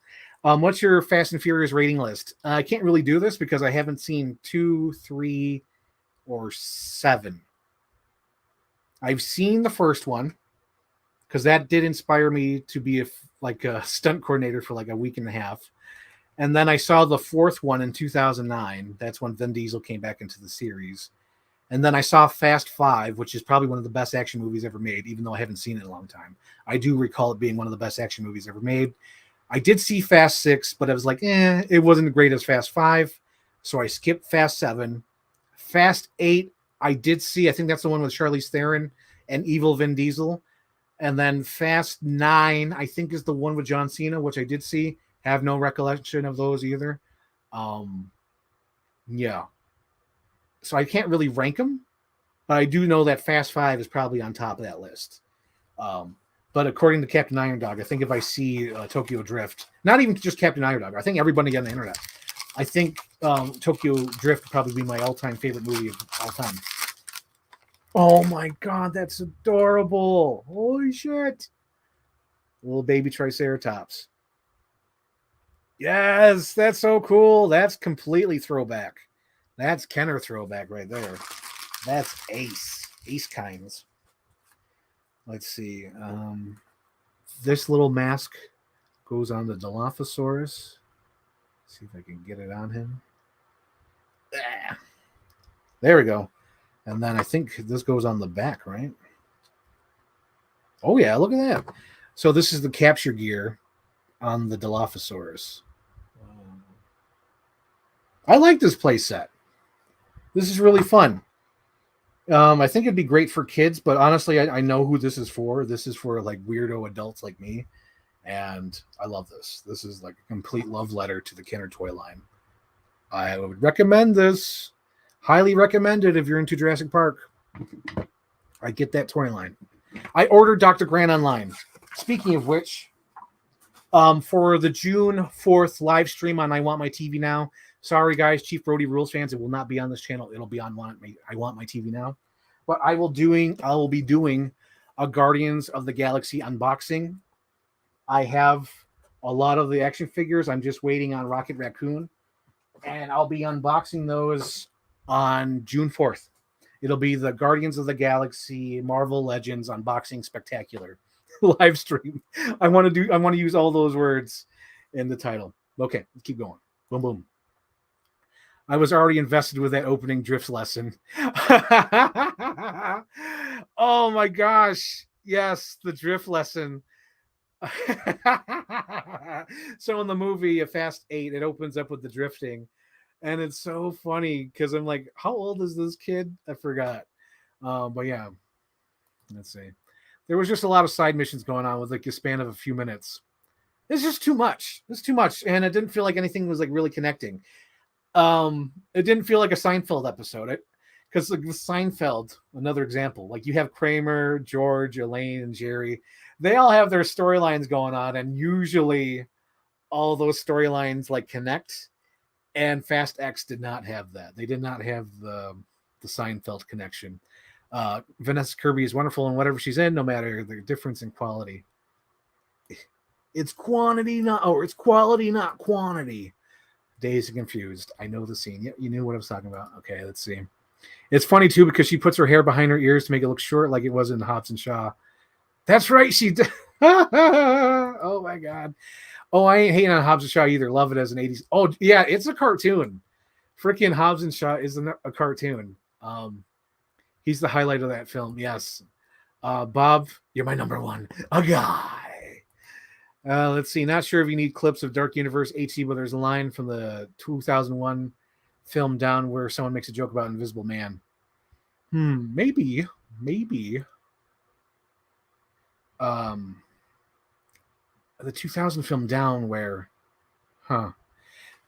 Here's the thing. So, I was kind of considering it, but I think I'll stick with Kevin Bacon. But so when I made the Dark Universe, I was considering using Bill Murray as the voice of the Invisible Man. But then I realized that sort of goes against the idea of it. So I'm going to keep it Kevin Bacon. So I don't know. Let me know what you're talking about here. Tweet me this movie you're talking about, and I'll give it a look-see. I'll give it a check it out. Let's see. You're my number one. A guy. Fast and Furious. What is death but an illusion? For real. Like, no one really dies. Oh, my TT Rachel's freaking hilarious. Had to sign in YouTube because Facebook wouldn't let me. Oh, my God. Rachel is freaking hilarious, guys. My sister Rachel is freaking hilarious. Oh, my God. She's just the best. She is absolutely the best. There's some other things I wanted to bring up, but I forgot them already. I knew I should have wrote them down. But my sister Rachel is just freaking hilarious.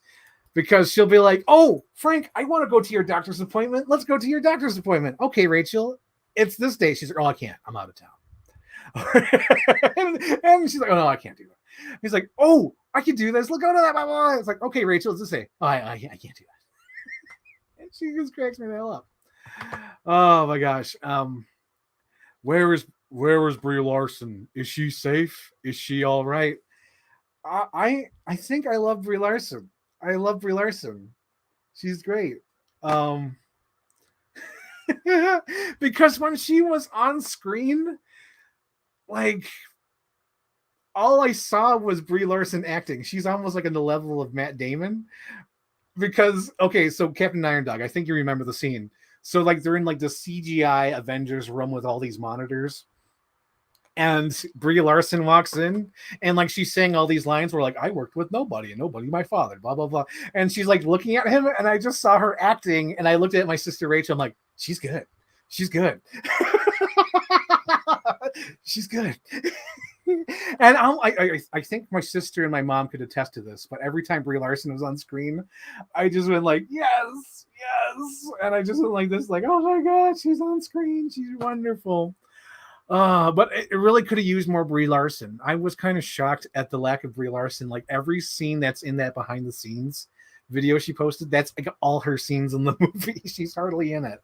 Oh, it was so funny too, because like me and my sister cracked up at the scene at the end. So there's a girl who's a sister to a character from the previous movie, and Jason Momoa picks up the girl, and like he picks her up by her back or her shirt. I don't think it's her hair, but like he picks her up, and she comes flying up off the ground, and like she's just like light. For you guys who don't know, I think she was the actress who played Ratcatcher. So like Jason Momoa picks her up and like lifts her off the ground, and me and my sister are like laughing, and we look at each other and like verbatim, almost like Jinx, you owe me a Coke. We look at each other like, what is she, like 3 pounds? Like, just crack me up. And then Vin Diesel later on picks up Brie Larson, and then me and my sister are looking like, what is she, 5 pounds? Because like no problem, Vin Diesel picks up Brie Larson like she's nothing. It's hilarious. I love it. Oh man, where's Brie Larson? Is she safe? Is she safe? No, honestly. So does Fast X add to my Brie Larson theory? Not really.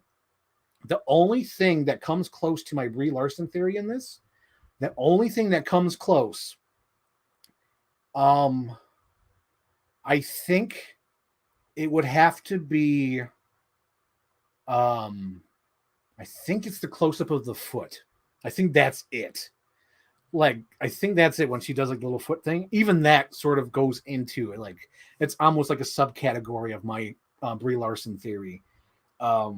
But I have this theory about Brie Larson. It's just I feel like Charlie Day from It's Always Sunny in Philadelphia. I have a whole board of pictures and images and Instagram posts and Instagram stories and clips from movies, and I'm like, Pepe Sylvia. This Brie Larson. She's something.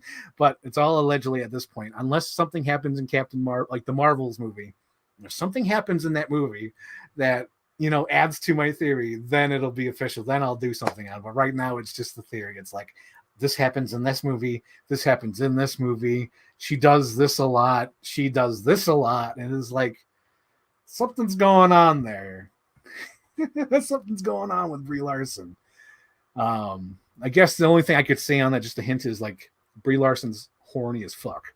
I'll just leave it as that. That's my theory. Let's see. Do you plan on working on that episode 9 trailer recut of Time Travel, or just wanted to focus? So after I finished the Kristen Stewart project, I dipped my toe back into this project, and I was like, I need to rewatch all these movies, and I don't want to. So I think the Star Wars 9 is going on ice. It's going on ice. It's too much. It's too much. Too much. My uncle was so upset with that death. Dude, I cried so hard when Cena died. I was like, not fucking Cena. Like, not Cena. You don't kill Cena. And I like how John Cena is like in his own movie. He's like in his own Nickelodeon action adventure movie with the kid, and everyone else is on like a dire adventure. Like, it's so like tonally different. So like Ronan, Ludacris, and the Tech Girl, they're like in a Michael Bay movie. Because they're having like Michael Bay jokes, like, oh my God, we were on a container with aftershave, and they meet Pete Davidson, and then there's this fight scene, like a weird ass fight scene with Jason Statham. That feels like a Michael Bay movie. John Cena's plot line feels like a Nickelodeon adventure movie. Like, hey, I'm your funny uncle. We're driving cross country. We're doing all this fun shit, and then like Vin Diesel's in the serious movie that we're following along the revenge plot. And then Michelle Rodriguez and Charlize Theron are in like a side plot. That didn't need to be a side plot. It just needed to be 2 scenes. Okay, we're breaking out of jail. Okay, we need to, get out of here. That is it. But yeah, it's like all these different movies in one. And then like Jason Momoa is doing like a very flamboyant villain that's sort of like Heath Ledger's Joker merged with like Jack Nicholson's Joker, but as like a Jack Sparrow. He's like, oh, you found my dream room or whatever, my inspiration board. I was like, oh my God, this freaking Jason Momoa. Oh, he just cracked me up. Dark Knight, what Joker said to the old guy. Oh, that's what you're talking about. Oh my God, so let me go back to that. Oh my God, that's hilarious. She does you remind me of my father's face. Yes.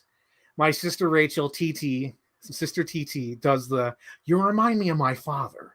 I hated my father. So, oh my God. So, Rachel, my sister Rachel's so fucking hilarious. So, like, there was a time where on my ringtone, I think it's my old phone, it doesn't have it on this now, but whenever she called me or texted me, I had this long ringtone for her that would go, Rachel, Rachel from The Dark Knight. Holy shit. And then she told me that someone at her work does that where they go, Rachel. And she's like, my brother did that all the time. Rachel, no. Oh, shit. You're my number one. Oh, God. Let's see. Thoughts on Killers of the Moon trailer. So I like this trailer. I thought that went so hard. I was like, oh my gosh, if I like the Killers of the Flower Moon trailer is like my inspiration of like a fan trailer, but I feel like I would be too lazy to if I did something like that. Because I always wanted to do something with like a voiceover narration and just show clips and hint at the storyline. The closest thing I've ever done to this is the Hacker trailer with Jake Gyllenhaal, where I felt I was too lazy. But I love the Killers Moon, whatever this, the Scorsese movie. I'm going to call it Scorsese movie. Fuck this Killer Flower Moon, Attack of the Killer Tomatoes. But yeah, I thought that trailer went so hard because I was like, I'm going to watch this trailer. And at the end, I felt like Tommy Boy. I think you've seen my tweet chain for it, where I was like, what in the hell was that all about? I just felt like, seriously, that whole trailer just made me feel like freaking Chris Farley. Because in the beginning, I went, Tommy want to watch, Martin Scorsese's trailer. And then I watched the trailer and I was like, what in the hell was that all about? Because I thought it went so hard because it's all about like this simpleton reading like, do you see a wolf in this picture? And at the end, like, do you see a wolf in this picture? And then everyone looks at the camera. I was like, oh shit, son. Oh shit, son. Yeah, what's with Gal Gadot? Like when I started coming out the submarine, I was like, did that bitch die? Why is she still alive? Why is she here? How'd she know about this? Who let her about this? How'd they know Gal Gadot was still alive? It asks more questions than it answers.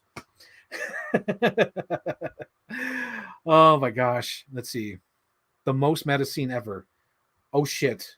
Fuck. Captain Iron Dog. Tell me what you're referencing this. Because I'm bouncing. I'm like the pinball machine in my faint trailer. I don't know what the meta scene. You just gotta add some context to that. Let's see. I'm beginning to see your theory. Oh my god, yes. Okay, so you're beginning to see my theory of Brie Larson. Oh man. I think it's too early to talk about it. Damn it, but like I guess I'll just drop one of the things because there's several. There's several Brie Larson weirdo fucking things she does. But like the mainstream one that she's done so far is that in Captain Marvel. So there's a scene. So in the beginning of the movie, there's a scene where she's all like tied up, right? She's upside down. And for some reason, no reason at all, it's never explained, but they have her shoes off. And for the whole scene, she's like shoeless and like they're focusing on her feet. And I'm like, what are does she have a foot fetish? Like, what's going on here? Why is her foot like I don't mind it. It's there. Yeah, I dig it. But why is that in a kid's movie? Why is there why do the Skrulls have her boots off and they're hanging upside down? Like, why is that there? Why is this in a kid's movie? Why is that there? It's like a deviant art comic book. Like, why is there no boots on her? But yeah, that's like one part of the theory. And like, if you look at other movies that she's been in and other things that she's done and her Instagram posts, it's like, oh shit, like this has always been there. Like she's horny all the time. It's like, it's very subtle. It's subtle shit. And it's funny too, because she plays off like the eye roll, like, oh my God, you like think of me like that. And it's like, dude, I just feel like Charlie Day, like Pepe Sylvia. All these things are Pepe Sylvia. But yeah, I think that's the only hint I'll give to the Brie Larson theory, because there's other things. It's like I feel like I have like an invisible cork board. I'm like, here it is. This is Brie Larson. Oh my God. Not enough Jason Statham. I agree. Like he shows up. Oh my God, Captain Iron Dog. Oh my God, Shane Ford. Oh my God. So I have a theory about Fast X. And it's just my theory. It's a fun theory. I don't 100% believe this, but I choose to believe. I tell you what I believe. I choose to believe that Mission Impossible and Fast X are connected just because of the guy in the punching bag. Because when they opened up the punching bag, I thought, oh God, it's going to be like Ryan Reynolds. And he's going to be like, oh my God, you're beating me up. Because remember in that Hobbs and Shaw where he's like, he loves Hobbs and Shaw. He's just in love with them. I thought that was going to happen. I thought it was going to be some weird thing where Ryan Reynolds pops out. But they open it up and it's Bogdan, aka You're Not Sergey, from Mission Impossible Ghost Protocol. And I was like, holy shit.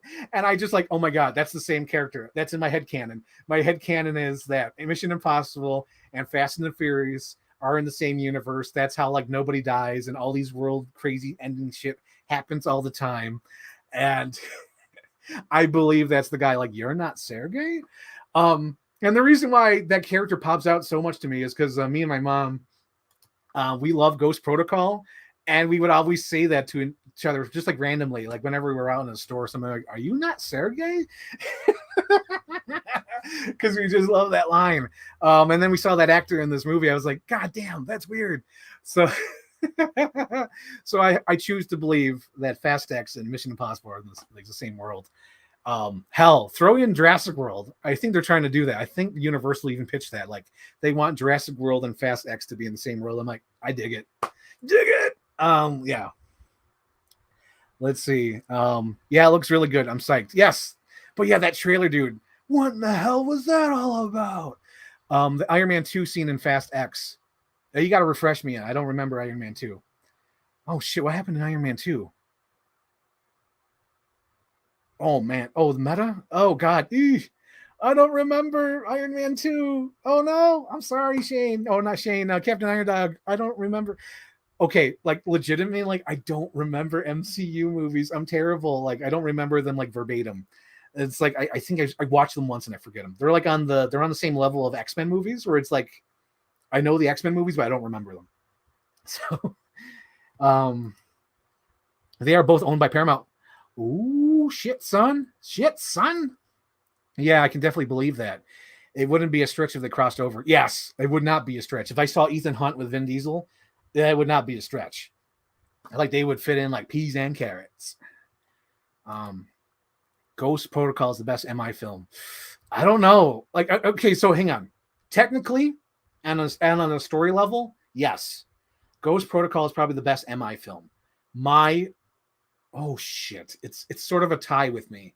But I think my favorite, even though I really love Fallout, I love Fallout. There's so many, like, I love Mission Impossible too much. Oh my god, like that would be a hard time for me to rank it. I would be like Ethan Hunt with ranking on Mission Impossible. It's like, no, they're all my children. They're all important. I need all of them for my mission. I can't rank the Mission Impossible movies because Rogue Nation has the cheesier moments that I love. Like if I were doing a fan trailer or an action movie myself, you know, if I were to direct one, like if I'm doing like action, Frank Ireland, you're making a movie, my movie would probably more like be like Rogue Nation. Because I love the scene where they're all in that room with the guy from Pirates of the Caribbean, and Alec Baldwin's explaining like Ethan Hunt is the manifestation of destiny. And then the fucking guy, the old man, takes off his mask and it's Ethan Hunt. And the camera zooms in on Alec Baldwin and he's like, Hunt. It's like, that shit is so good. I would do that shit. That is my shit. Like, that is like, it's like 30 Rock meets fucking Mission Impossible when he does that because it's so comical. He's like, Ethan Hunt is the manifestation of destiny. And he's like, Hunt. That is my shit. And the other thing that's my shit, like that's me, that's my shit, is like that car chase after Ethan Hunt just got brought back to life. And like, you were just dead. He's like, what do you mean I was just dead? So they're driving, and then the two cars get stuck next to each other, and they look and they see Jeremy Renner and Ving Rhames. And then Simon Pegg's like, points at them like, what? And it's just so funny. I'm like, that's my shit. So I think Rogue Nation is my personal favorite, even though like, oh my God, like Fallout's good too. I can't rank these movies. The Mission Impossible movies are too good. Like to me, like Ethan Hunt is like one of the best like franchise characters because he is so solid as a character. He's so well defined. There's like nothing else like it, and I really love that. Let's see what else we got. There's also Optimus Prime bit at the end of the dam. Is there? Holy shit, there's an Optimus Prime bit at the end. Oh my god, I don't remember that. I just cracked up though, because oh my god, Captain Iron Dog. So I'm watching, Fast X. My sister's wrapping up, getting ready to sleep. I'm getting antsy. So my mom comes back with my other pizza because I know there's more movie left. And she sits down, and my mom turns to me and says, "Hey, the helicopter scene didn't happen yet." And I literally sunk in my chair, and I was like, fuck, the helicopter scene hasn't happened yet. And my sister's like, "What'd you say?" I'm like, "She just said the helicopter scene hasn't happened yet."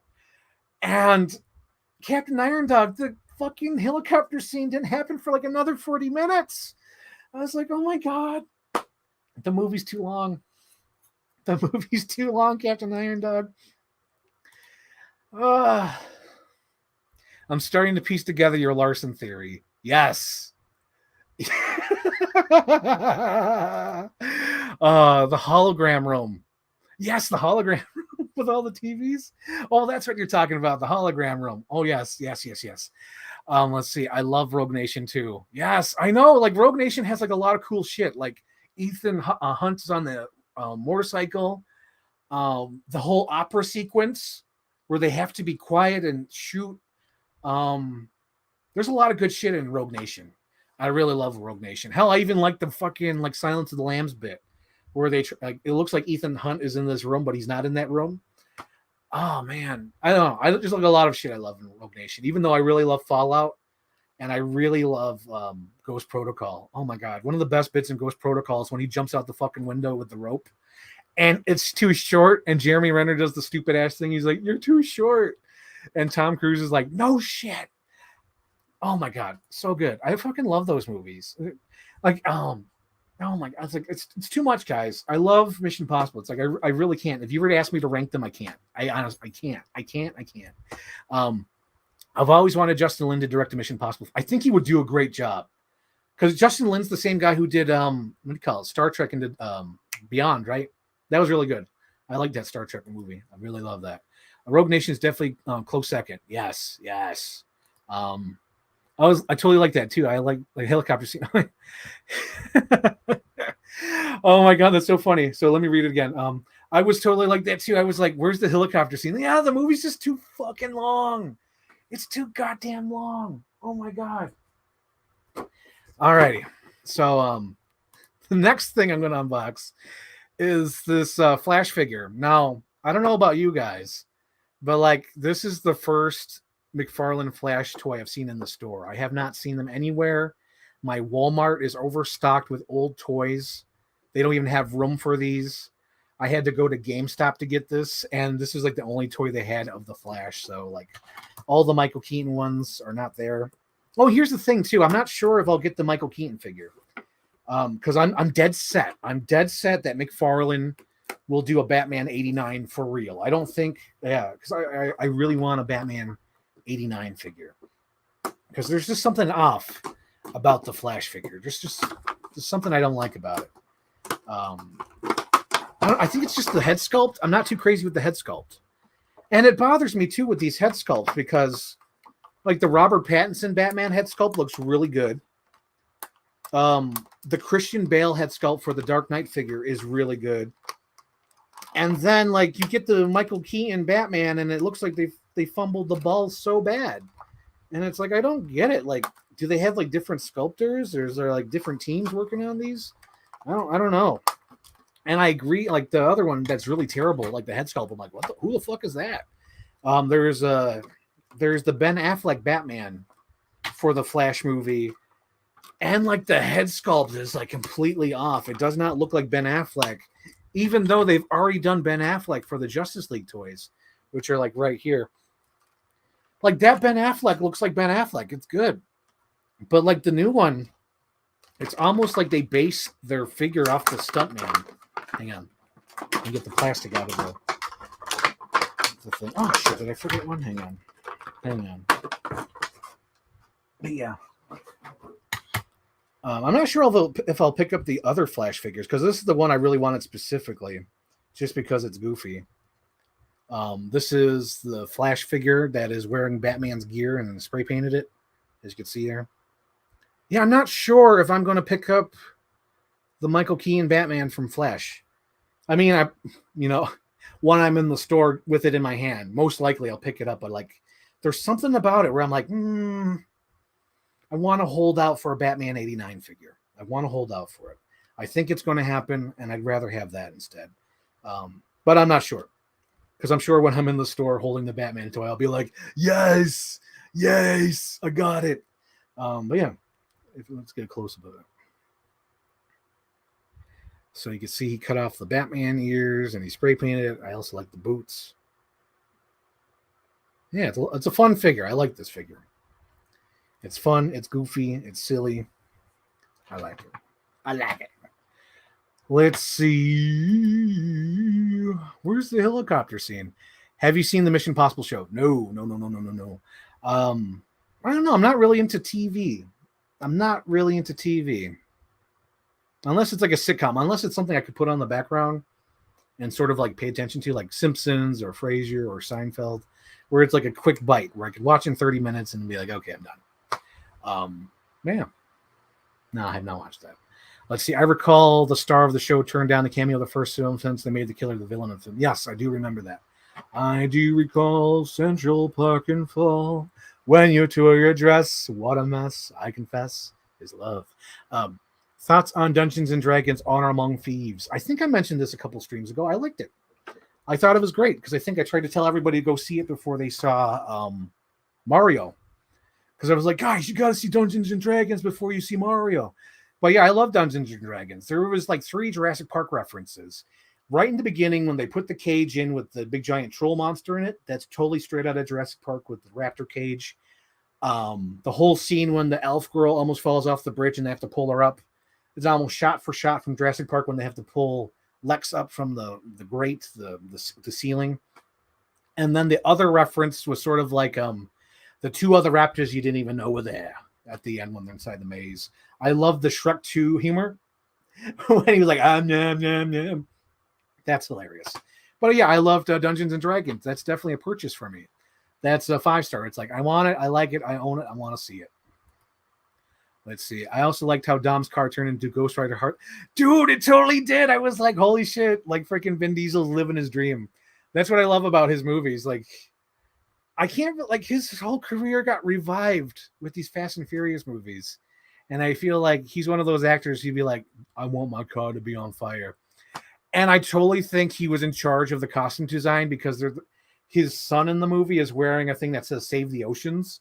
And I'm like, Vin Diesel's totally like, man, I want to send a message out there. I want to save the whales.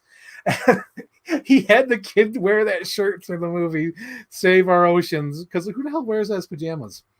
I thought that was funny. Where is Batman's ear? He cut him off. He cut him off. Cut him off at the pass. Okay. Also do the unboxing of the Invisible Man. Claude Rains was the Invisible Man. Let's see. Saw Dungeons and Dragons in my theater in the new IMAX theater. Great crowd, loads of laughs, had fun. Dude, that movie was so funny. I cracked up. I think that was the other movie. I think last stream I was talking about how no one laughs in movies. And I think Luke was trying to say, like, well, because they're tired of MCU jokes. It's like, no, people don't laugh anymore. And this was one of them. Because no one was laughing at Bradley Cooper being the cameo as the short guy. I thought that was fucking hilarious. I thought it was hilarious when the Shrek 2 gag of nom. No one laughed at that. And there was like other funny shit in the Dungeons and Dragons movie that just cracked me the fuck up and no one else was laughing. Like that, the NPC character when he keeps walking and then has to walk over that big giant boulder and keeps walking. No one laughed at that. And then, like, we see the Mario Brothers movie, and there's like funny shit in that, and no one's laughing. And I go see the fucking Guardians of the Galaxy movie, and no one's laughing. And it's insane to me how like no one laughs in these movies. Here we go. Claude Rains was the Invisible Man. Yep. So we got a head sculpt. Oh my God, Ritza! I don't know if you're still there. My sister Ritza. I don't know if you're still out there, but it was so funny. She was telling me that the boys were talking about my stream, and they were saying TT when Uncle unboxes things, and Rachel's was like, "What do you mean unboxing things? What does he unbox?" And they're like, "Well, he'd be your brother, which would make him our uncle." This just cracked me up. And I was like, "That's so hilarious." By the way, I still plan to do the Power Rangers episode. My friend Anthony, he gave me his top 5 episodes, and then he gave me a 5-episode crash course. So I got to watch those episodes of Power Rangers, and then I have to watch the Power Rangers movie, and then I have to buy Netflix and then watch the movie, and then me and Anthony will sit down and we'll discuss it on our stream, because I don't know if the boys know this, but I ain't know nothing about no Power Rangers. I ain't know nothing. But I am willing to watch the show and watch the movie, because my nephews were like, "You got to watch the Power Rangers movie." So I was like, I got to do it. I got to do it. They're my target audience. I got to watch the movie. So that's in the works. So Xander, Xavier, it's in the works. It's in the works. I got a YouTube playlist. I got to sit down and watch the episodes. I got to watch the movie. I got to watch that. But yeah, it's in the works.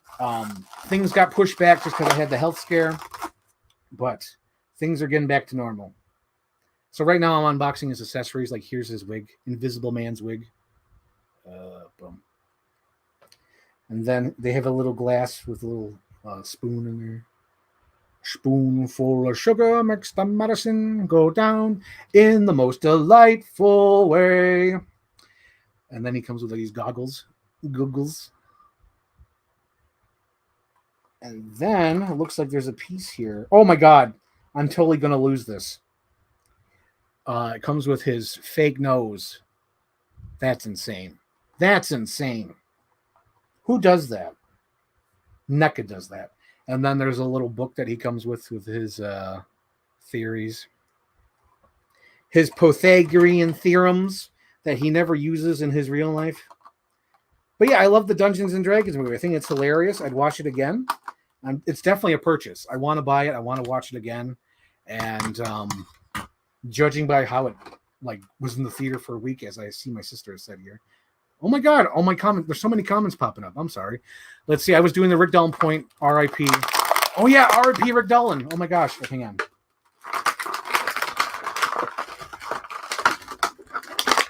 Claude Rains is the Invisible Man. Oh, I see that they took it into consideration. Wow, that's hilarious. Okay, so I just said that's insane about the fake nose. They gave the figure 2 more fake noses. That's hilarious. So if you lose 1 fake nose, they gave you extra. So here he is. Crazy, am I? Let's see how crazy I can be. I love the Invisible Man. And fun fact, I think Invisible Man has the highest kill count of any horror movie character. Because if you watch the movie, he derails a train, which raises his kill count to 100 people. So he's killed more people than I think Jason Voorhees or anybody. Just because of that. Just because he derailed the train, which moved up his body count. But yeah, I think Invisible Man's the guy who's killed the most. Let's see. I loved the final fight scene. It felt like a better superpower fight scene than most superpower. Yes, it was. It was. I think the thing that really works about this this movie is it's made by, I think, people who love games. The Dungeons & Dragons movie is directed by people who love games, because they did the movie Game Night. And that movie is so funny. Game Night is probably one of the best freaking comedies of the last 10 years. I think it's even more than 10 years old now at this point, but I love Game Night. And Game Night has some of the best action. And one of my favorite gags about Game Night is when both the characters are vomiting, because they're like, huh, and then the way he's like, "Oh God, you're gonna make me throw," huh, huh, and then there's someone walking by and they're just watching them, and there's just 2 people going, huh, huh. It just cracks me up. Hilarious. I died during the distraction scene. I call that the Shrek 2 scene, because that is something out of Shrek 2 when he goes, "Am nam nam nam." Oh, that's hilarious. That's fucking hilarious. D&D was only in theaters for 1 week here. Whenever you get to see it, check it out. It's a great movie. I love it. That's my sister. That's my sister. I was cracking up at my screen, lost at the oh my God, the Jonathan bit. Holy shit, that was so hilarious. And that's a great gag, and that's how the movie opens, with this Jonathan bit. Oh my god. Love me some classic Universal Monsters. Yes. Dude, I love the Universal Monsters. That's the one box set I'm always tempted to get. Even though I own most of the Universal Monster DVDs, it's like I kind of want to watch them in 4K, but it's like no, I'm fine with the DVDs. That's one of those things where it's like no, I need to step back and realize I'm fine with the DVDs, but like I'm always tempted. I'm like, I kind of want those on Blu-ray and 4K, but it's like no, it's fine, it's fine. Yeah, the theater was loving the film and having looks of laughs. I wish my theater would laugh. My theater sucks. My theater absolutely sucks because I'm like the only one dying laughing at these things. Because I'm really trying to hear for people. They're not laughing.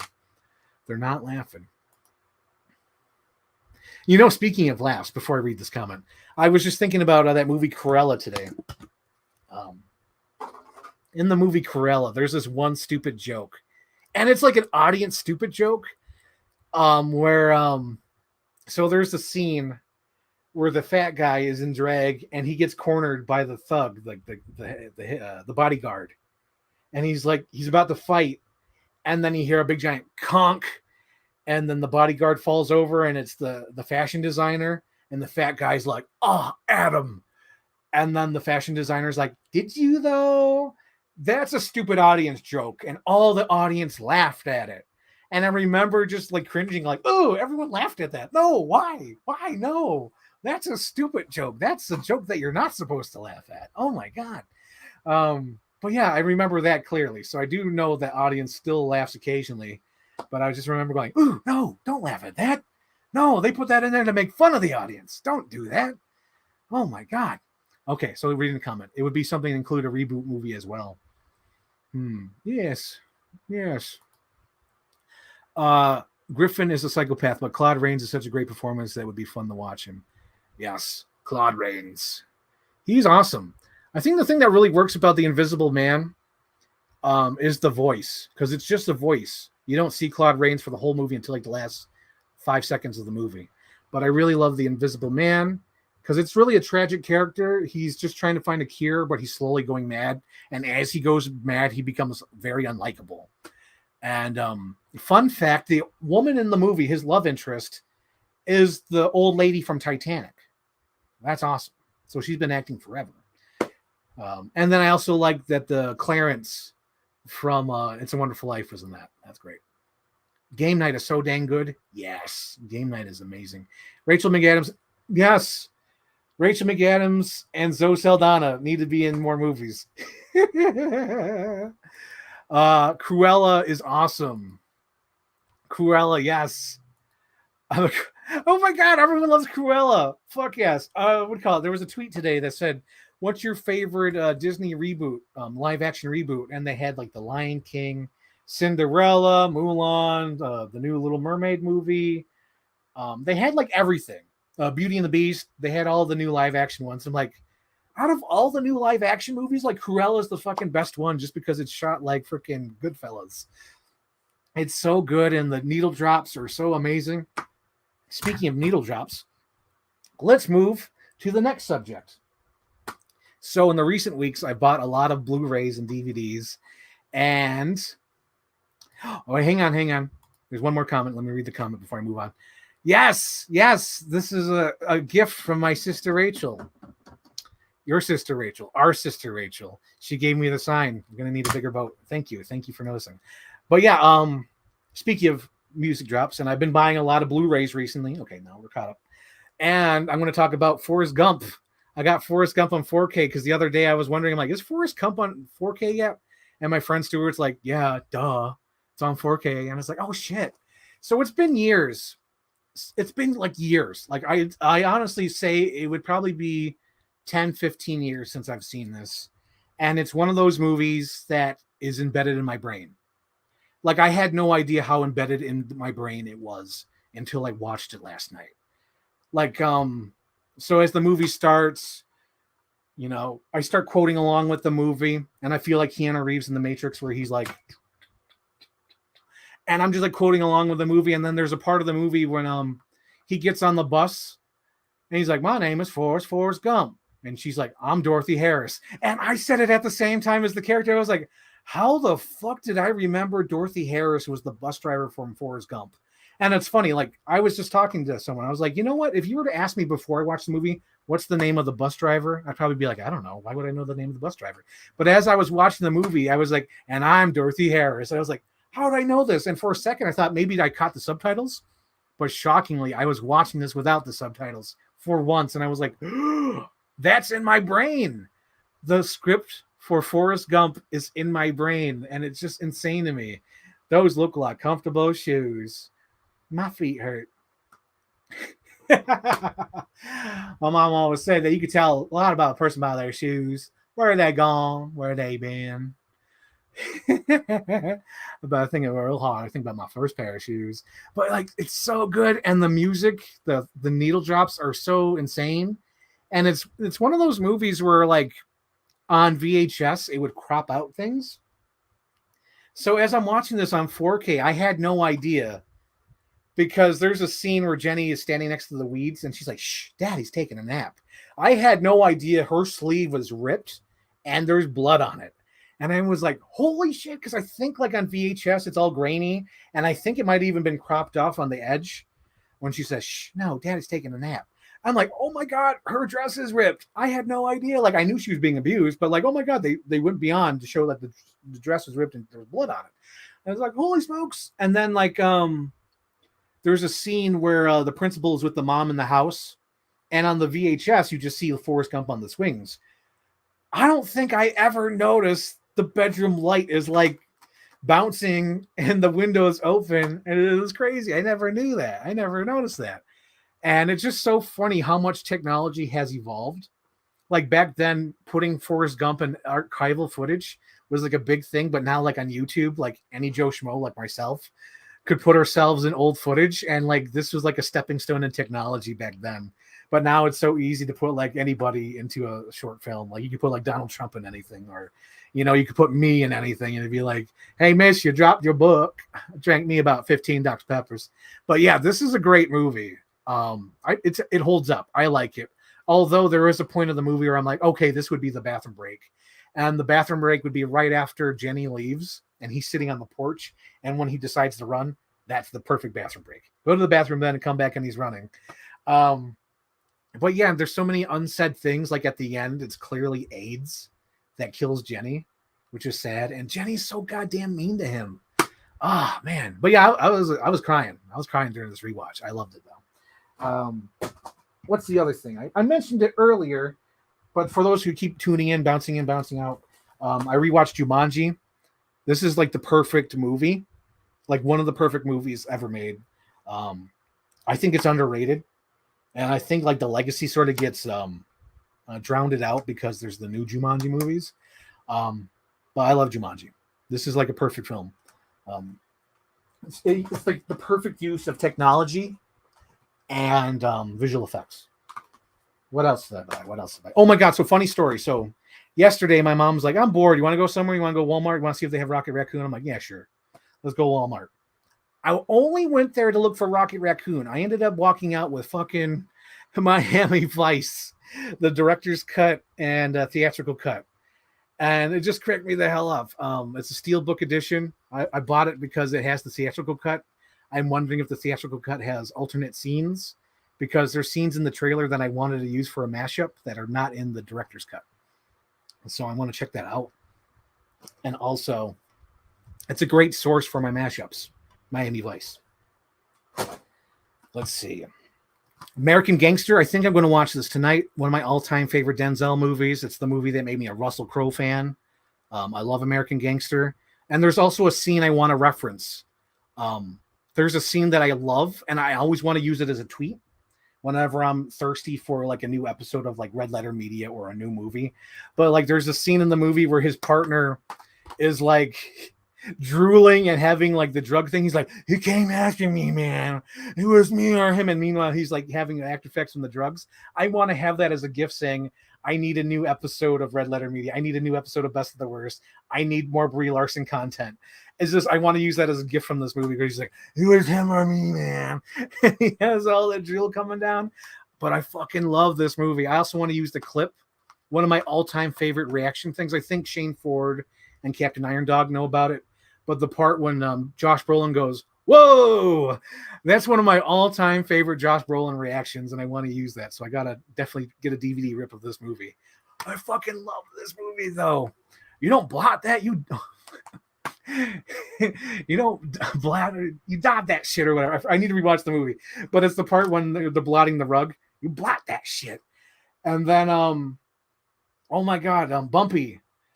Oh my god, this is so good. I need to watch this. Like, I'm just thinking about it now because it's been years since I watched this. I fucking love American Gangster. Fuck, so good, so good. Last week I mentioned it. It's another one of those perfect movies, or one of those movies that runs like a stopwatch, and I love that. I Know What You Did Last Summer. So, 15 minutes in the movie, they hit the guy in the street. 20 minutes in, they're dumping the body. And at that time, I was just too into watching the movie. But as I was watching the movie, I was like, I bet 30 minutes in is when she reads the letter that says, "I know what you did last summer." I love this movie. I know there's going to be a legacy sequel that they're working on, so I'm excited about that. I don't know if it's true or not, but I believe it's a fun fact. There's a scene in the movie where there was a kid who won a movie contest that said you could direct a scene from the new upcoming movie. And the kid was like 5 or 10 years old or whatever, maybe 12. And like, I want to direct a scene. I want to have like the camera, and I want to have Jennifer Love Hewitt going, "What are you waiting for?" So the infamous scene from the movie when she's yelling, "What are you waiting for?" is directed by a kid, which is hilarious to me. And as I was watching this, I wish that Sarah Michelle Gellar lived. She seemed more of a final girl. I don't know why, but she seemed more of a final girl. But I love this. It makes me nostalgic for the 90s. But yeah, had to get this on 4K. Had to. It was an upgrade because I think whoever did that first was like Mill Creek. I think Mill Creek did like a cheap ass Blu-ray like years ago, and it sucked. So I didn't want that. Another movie that I freaking love with all my heart is But I'm a Cheerleader. I discovered this during COVID. What do you call it? It was on the free YouTube or free Venmo or whatever. Oh, Vudu. It was Vudu. And they had these free movies, and I was watching it, and I love this movie. It is one of my all-time favorite love stories. It is fantastic. It's got Natasha Lani, I think her name is. I just watched an interview with them too. I think her name's Clea Duvall, RuPaul Charles, and then Kathy Moriarty are in this movie. I fucking love this movie, and I was shocked to find out that the girl who directed this was only like 26 years old. I was like, God damn, she made this movie, and she was only like 26. Blew my mind. But I'm a Cheerleader. I love this movie. This is the director's cut. The theatrical cut's available on YouTube, but if you ever have a chance to check this movie out, I love this movie. Great. I also love this movie. I'm going to do a video for the Ireland collection, The Birdcage, with Robin Williams and Nathan Lane. This is great. I love this movie. It's freaking hilarious. Nathan Lane steals the show. Oh my god! I just like the John Wayne scene when he walks, like, hilarious. And then the other, there's another weird thing. So you know how the algorithm on YouTube is like just showing you like old interviews.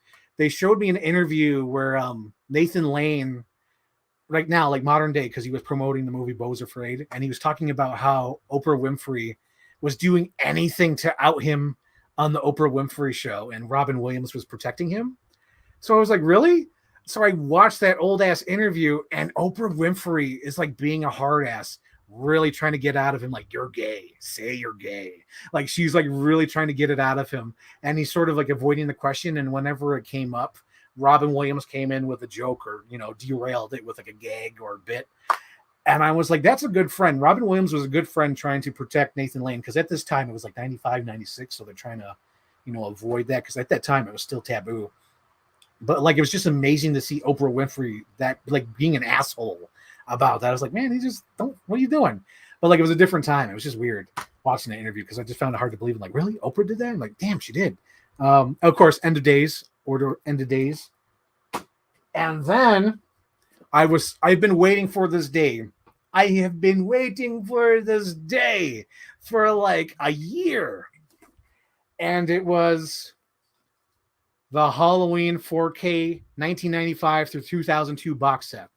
This is an insane price for these shitty movies. It comes with Curse of Michael Myers, H2O, and Halloween Resurrection. 2 of these 3 movies are bad. And it was $102. And I was like, that's insane. All I want is Halloween H2O. Because Halloween H2O is like one of the best Halloween movies of the franchise. Right here, you can see the box, and that's what I really wanted. I really wanted H2O because I want this movie so bad. So I looked on eBay, and they were charging like $96 just by itself. I was like, "Oh, you assholes!"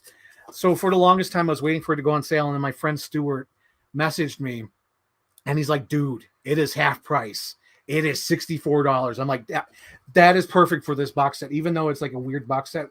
So there's like 4 discs for Curse of Halloween, and then H2O is 2 disc, and Halloween Resurrection. Halloween Resurrection is 2 discs.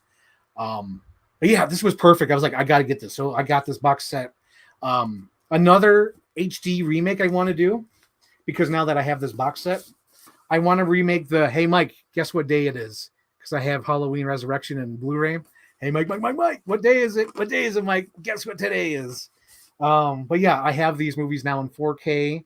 I love that. I'm so glad that I have this box set now. It is in my possession. It is one of my favorite things ever now. I own it. I own the Paul Rudd movie. I own H2O, one of the best Halloween movies ever. And I own Halloween Resurrection, one of the worst ones ever. Oh my gosh. And last, but certainly not least, is one box set I've been wanting to get for a long time. Filler Vision, you know this. Filler Vision, I think I want to try it this year. It's going to take a while to copy all these, but I want to do it, Filler Vision.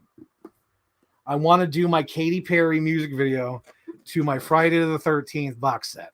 This has all the movies on Blu-ray, brand new scans of each film, and I want to do that last Friday night. So we're dancing on tabletops, whatever. I was like, holy shit, that's going to be the best. I mean, TGIF, TG. Holy shit. But yeah, it's going to take a while because there's like fucking 20 movies here. But I got to copy all these, and I got to make that music video at some point. TGIF, because it's been a while since I did a music video. I kind of think I should do that for one of my next projects. Just do a music video because it's simple. But yeah, I'm excited about all those Blu-rays. I got them all. Let's go to the comments. Let's see. We have Pete's Dragon and Christopher Robin. Oh yeah, Christopher Robin was good. And I did like Pete's Dragon. Okay, funny story about Pete's Dragon. I remember this. So I remember being in the theater, and towards the end, I heard a little girl behind me say, "Dad, are you crying?" Cracked me up. But yes, Pete's Dragon is hilarious. And also there's a cute story too. So when Toys R Us was still open, they had all these stuffed animals of Pete's Dragon. And for the longest time, I'm like, do I want? Yeah, I want a Pete's Dragon. I finally went into Toys R Us, and they did not have Pete's Dragon. And then a week later, my mom went to like a little yard sale, and she saw this little stuffed animal, and she picks it up, and she's like, "Oh, this is cute." And she's just like picking it by the tail. Hang on, there's something in here I don't break. But she's like, "Yeah, I'm just gonna, she's just picking by his tail, he's swinging around. Like, I'm gonna give this to Frank." And it was the fucking Pete's Dragon. Exact one I wanted. I never told her that I wanted the Pete's Dragon. She just saw it and think, I'm going to give this to Frank. It's cute. And that's my 2 stories for Pete's Dragon. Let's see. I'd rather have a million Cruella sequels than any of those Disney remakes. Hell yes. Give me all the Cruella sequels. I would love a Cruella sequel with like Cruella has to go against like another fashion designer. That'd be amazing. What else we got here? Cruella is such a better adaptation. Yes. Cruella is so good that I actually kind of want to rewatch it now. After I saw that tweet today, I'm like, holy fuck, I want to watch Cruella. Forrest Gump is not a child's movie. Forrest Gump is for all ages. Ditto, Shane. Ditto. Wait, there's a Miami Vice movie? Whoa. Whoa. Captain Iron Dog. Whoa. Yes. There is a Miami Vice movie. It's starring Colin Farrell and Jamie Foxx. It came out, I believe, in 2006, 2007, around that time. Directed by Michael Mann. And Patrick Willems just did a video about it, about hangout movies, or not hangout movies, about like cool movies. And this is one of them. You should check it out. It's very like, it's more style. I think that's what it was, style movies, where you just go with the flow. The plot line doesn't matter. You just go with the flow. It's all about the aesthetics. It's about watching beautiful people on screen. Because like I think it's like a confusing plot line or some shit. It's boring, but like it's so beautiful to watch. Like this is like a fucking sexy movie. Like everything looks great in this movie. I love this movie. But yeah, Miami Vice. Yes, there is a Miami Vice movie directed by Michael Mann. I think it's his last good movie because Black Hat sucked ass. Black Hat sucked. Oh my god, Black Hat sucked. Let's see. I wish I liked Miami Vice. It just puts me to sleep. Yeah, it's one of those ones where it's like it will put you to sleep. I'll say that. Even though I do kind of like it, it still will put you to sleep. Wait, you went to the store for one thing and came out with a paddleboard, a cowboy hat? Oh my god, yes. That's another reference that me and my mom do all the time. Whenever we go to the store and come out with shit, we always say, I got robbed by a sweet old lady in a motorized cart. Because it just reminds us all the stupid shit we buy. Like, for example, like before, because in the beginning of the show, I sort of had a, what do you call it? I sort of had a Billy Zane hair curl going on. But, because now the show's gone on, but I was going to wear this cowboy hat for the stream. But I like the Billy Zane thing beforehand, though. But I guess it'll finish the stream of the hat. But I bought this stupid hat the other day, even though I didn't need it. I was like, this would be great for the stream. Let's see. There's a lot of Oprah interviews I hate. I recall a woman who got her face bitten off by a chimp and felt exploitive. I think Jordan Peele used some of that for the incident. Nope. Really? God damn. Yes, the dream is happening. Oh shit, what was the dream? Oh yeah, the dream is happening. Yes, the Katy Perry music video. Because I don't remember. Maybe you can help me out, Filler Vision, because I've done so many goddamn update videos. Which update video did I do a preview on? If you could help me out, do you remember? Because I've been dying to try to find, because I don't think I have the file saved anymore because it was on my old laptop. So now I need to start from scratch. But like, what was the preview I showed it on? Because I swear to God, I showed like a little preview in one of my update videos or Q&As. God, I'd love to watch that clip again because it was like TGIF. I have the 8-film Blu-ray collection of Friday the 13th. Yes. Rebecca, hello. She's popping in. Pop, pop, pop, pop. I'm going to tell you how it's going to be. Pop, pop, pop, pop. I'm going to tell you how it's going to be. Pop, pop, pop. Okay, we're at 2 hours, 27 minutes, and I think I went over everything. I opened all the toys. I showed them on screen. I went over my Blu-rays, and I went over the dream. But yeah, please, Filler Vision. Let's see. What do you say? Nope, hang on. Oh dear, I don't. It's been years. I know that.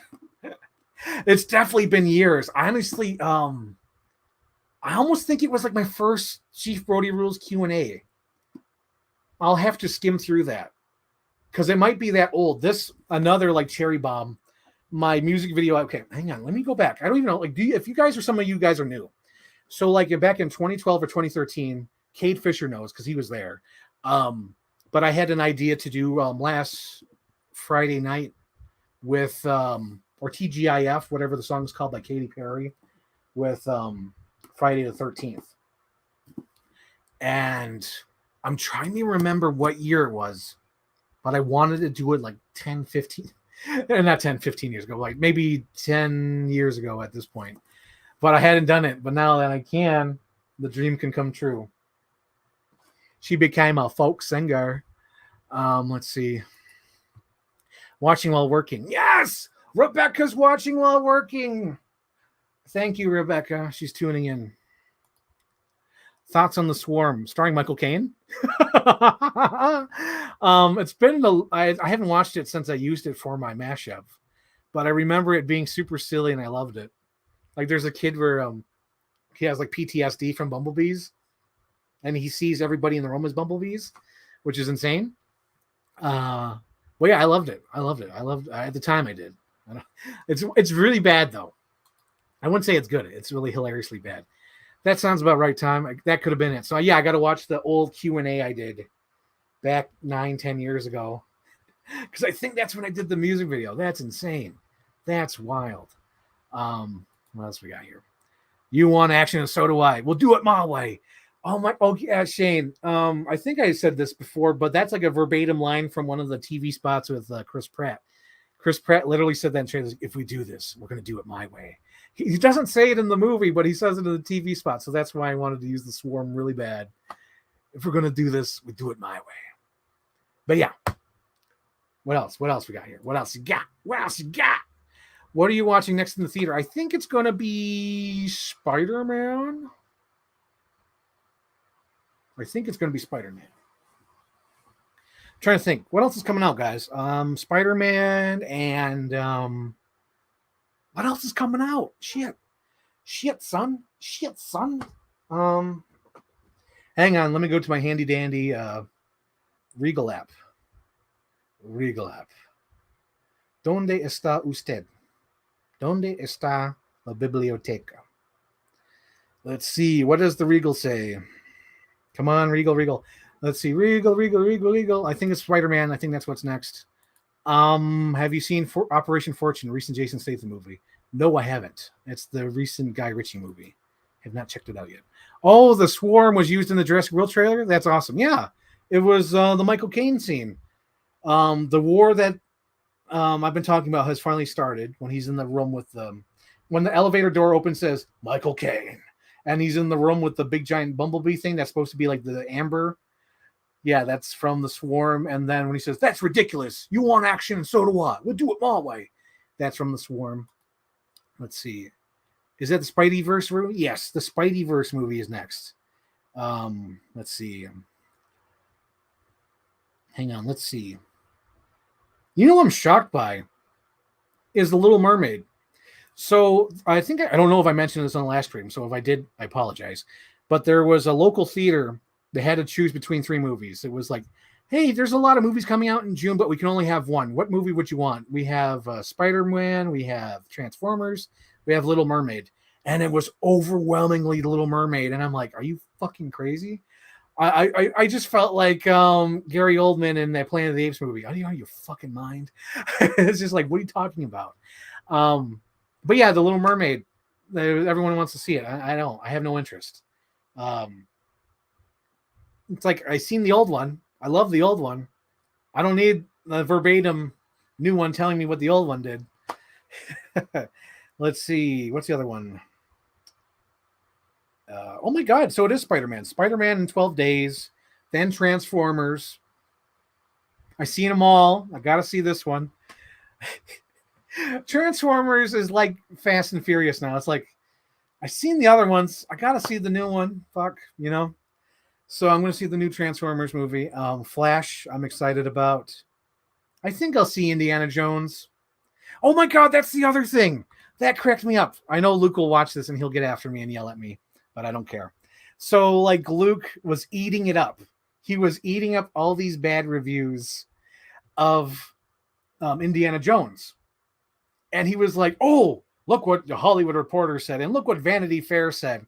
And I was like, thinking of myself, I'm like, does he go by Hollywood Reporter for his film reviews?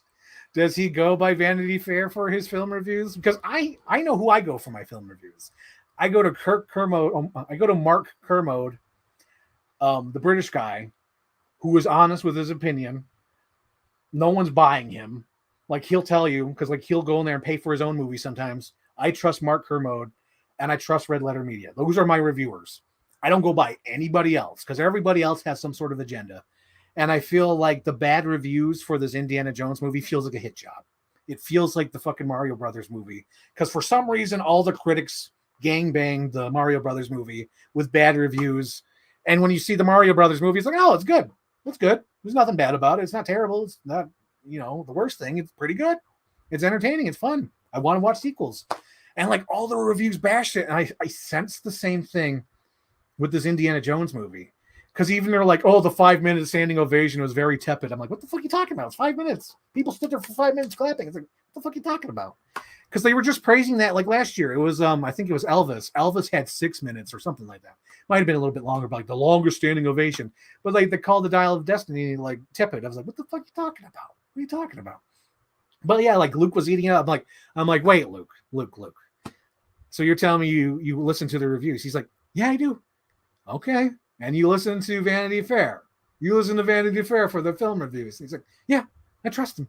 I'm like, all right, okay. But it's just like, I never seen Luke post about Vanity Fair or Hollywood Square, whatever the hell it's called. I don't think so. I don't think I've ever seen Luke post reviews from them before or talk about it on his show. But I just like, I don't know. I don't know. It's like the Indiana Jones is like, I need to see it for myself.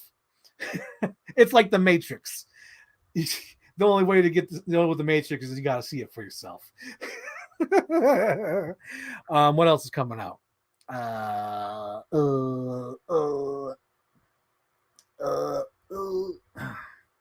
my god, is that it? Oh my god. Yeah. There's nothing else like really coming out. Or at least for advanced tickets anyway. Oh well. But yeah, I was like, really, Luke? The Hollywood Reporter for your movie reviews? I guess. Oh man. But yeah, he just ate that shit up. He fucking ate her up. I was like, I don't know, Luke. I don't know. Indiana Jones and the Dial of Destiny. Spider-Man's next, and then Rise of the Beast. Yes. Me and Captain Iron Dog. I just feel like we're both like freaking what do you call it from Predator? You Dylan, you son of a bitch. We're just like this, we're all the next movie's coming out. Let's see. I'm only mad that her hair was in a vibrant red. Yeah, I know. Like the whole movie seems to saturate it, or at least it seems like it. I don't know. I really don't know about them. I think I seen the Little Mermaid trailer once in the theater, but I couldn't stop laughing because I just kept thinking of my stupid YouTube poop. And then the other trailer I seen was the one with the Transformers and Little Mermaid superimposed over each other. I'm sorry, I don't care for the Little Mermaid. I know it's like I can't even act excited because I'm not excited. I'm like, it's the same shit. It's this like you're being fed the same shit. It's like I don't care. At least with the freaking Beauty and the Beast movie, we were getting more Emma Watson content. That's what it was like. Give me more Emma Watson content. She's like freaking like semi-retired and does like one movie every 5 years. It's like what the fuck? She's like Daniel Day-Lewis but with shitty movies. She doesn't make this one movie. But yeah, it's like that's why I went to see Beauty and the Beast. It's like content. I need content. But like Little Mermaid, it's like I don't give a fuck. I don't give a fuck. Give me more Cruella. All Luke was going ham on those indie film reviews. Yeah, he was. He was eating that shit up. I was like, really, Luke? Vanity Fair? Hollywood Reporter? He's like, yeah. I go by him. Yeah. I was like, all right. Fine. Tell the story. Lady and kids taking a photo of the Regal lobby. Oh my God. Okay. Ritza, if you're out there, Sister Rachel story. Holy shit. Okay, so we're sitting in the Regal like we do. We sit in the lobby and we're talking. And this family walks up and they want to take pictures with the Guardians of the Galaxy thing. And the lady tells Rachel, hey, can you step aside? We want to take a picture with the Guardians. My sister Rachel looked at them like they were the biggest pieces of shit. Didn't say anything and just like took 2 steps aside. And she was not like hiding it either. She just looked at them like, what? Like you, like a piece of shit just talked to me and you're telling me to move. And she took a step to the side. And I was just like dying laughing inside because I didn't want to laugh at the time. And the mom took a picture with the kids next to the Guardians thing. And they took a picture next to another thing and they left. But I was cracking up. I was like, she didn't have to tell you to move because there was enough space because there was like an open space to take the picture and Rachel didn't need to move. And it was just so funny. Rachel just gave them like the biggest, like fucking like, you're talking to me. Do you know who the fuck you're talking to? She just gave them that look. And it cracked me up. And meanwhile, she's got like this big giant ET blanket on her. It's a jacket, but it looked like that. Like if she did this, with the jacket, it would look like an ET jacket. It just cracked me up. Like Rachel had this big giant jacket on with like it flapped over, and she just looked at him like, "What the fuck you fucking talking to me?" It's just hilarious. I love my sister. She's just the greatest. Oh my gosh. Let's see what we got. I want to see it for Harrison. I love him playing that character, and I want to see what they have in store. It could be bad, could be good. I'm giving a chance. Same here. I don't know what it's Mangold. I don't think Mangold can do bad. I'm a little worried about Phoebe, whatever her name is, Phoebe Bridges, that his daughter, the goddaughter in the movie. A little worried about that character. My theory is that she's working for Mads Mikkelsen. That's my theory, because there's got to be a twist in these movies, and I feel like that's the twist. Like she is in cahoots with Mads. That's my theory. I don't think it's going to be true, but that's my theory. Because I don't trust that character, because she was the social justice droid from Solo, and that's a character I love ironically because they're so terrible. So I don't know. I don't know what to expect for this new Indiana Jones movie. I just don't know. But I'm going in optimistically. It's like I want it to be good. I want to be entertained. I want to see Harrison Ford. I want to see the de-aging thing, how that works out. Is it getting better? Is it getting worse? I'm just curious about it, and I'm giving it optimism. I don't want to be shit. I'm giving it the benefit of the doubt. And like Luke's like, I want it to be shit. It's like, no, Luke, no, stop it. Stop it, Luke. Stop it. You shouldn't be seeing movies like that. I even enjoyed the Mario movie. It was a fun. See, Rebecca here. So me and Rebecca were talking about this weeks ago, and she's like, I don't know if I'm going to like the Mario Brothers movie because Chris Pratt.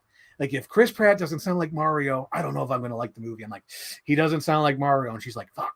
But then she saw the movie, and she loved the movie. She loves video games, and she was so, like, trepidatious. She's like, I don't know about this guy. I don't know about Chris Pratt. I'm not that excited about it. If he doesn't sound like Mario, I don't think I'll like it. Well, she ended up liking it. And then Luke went a 180. He was like, I don't know. It's a perfectly fine, adequate film. I was like, what the fuck? 2 weeks ago, you said it was good. Luke's going to love this. He's going to love this. It feels like those fandom menace dorks trying to trash the film because they're still angry at the current state of Star Wars and Disney. That's my hunch. I don't know. I think it's a hit job.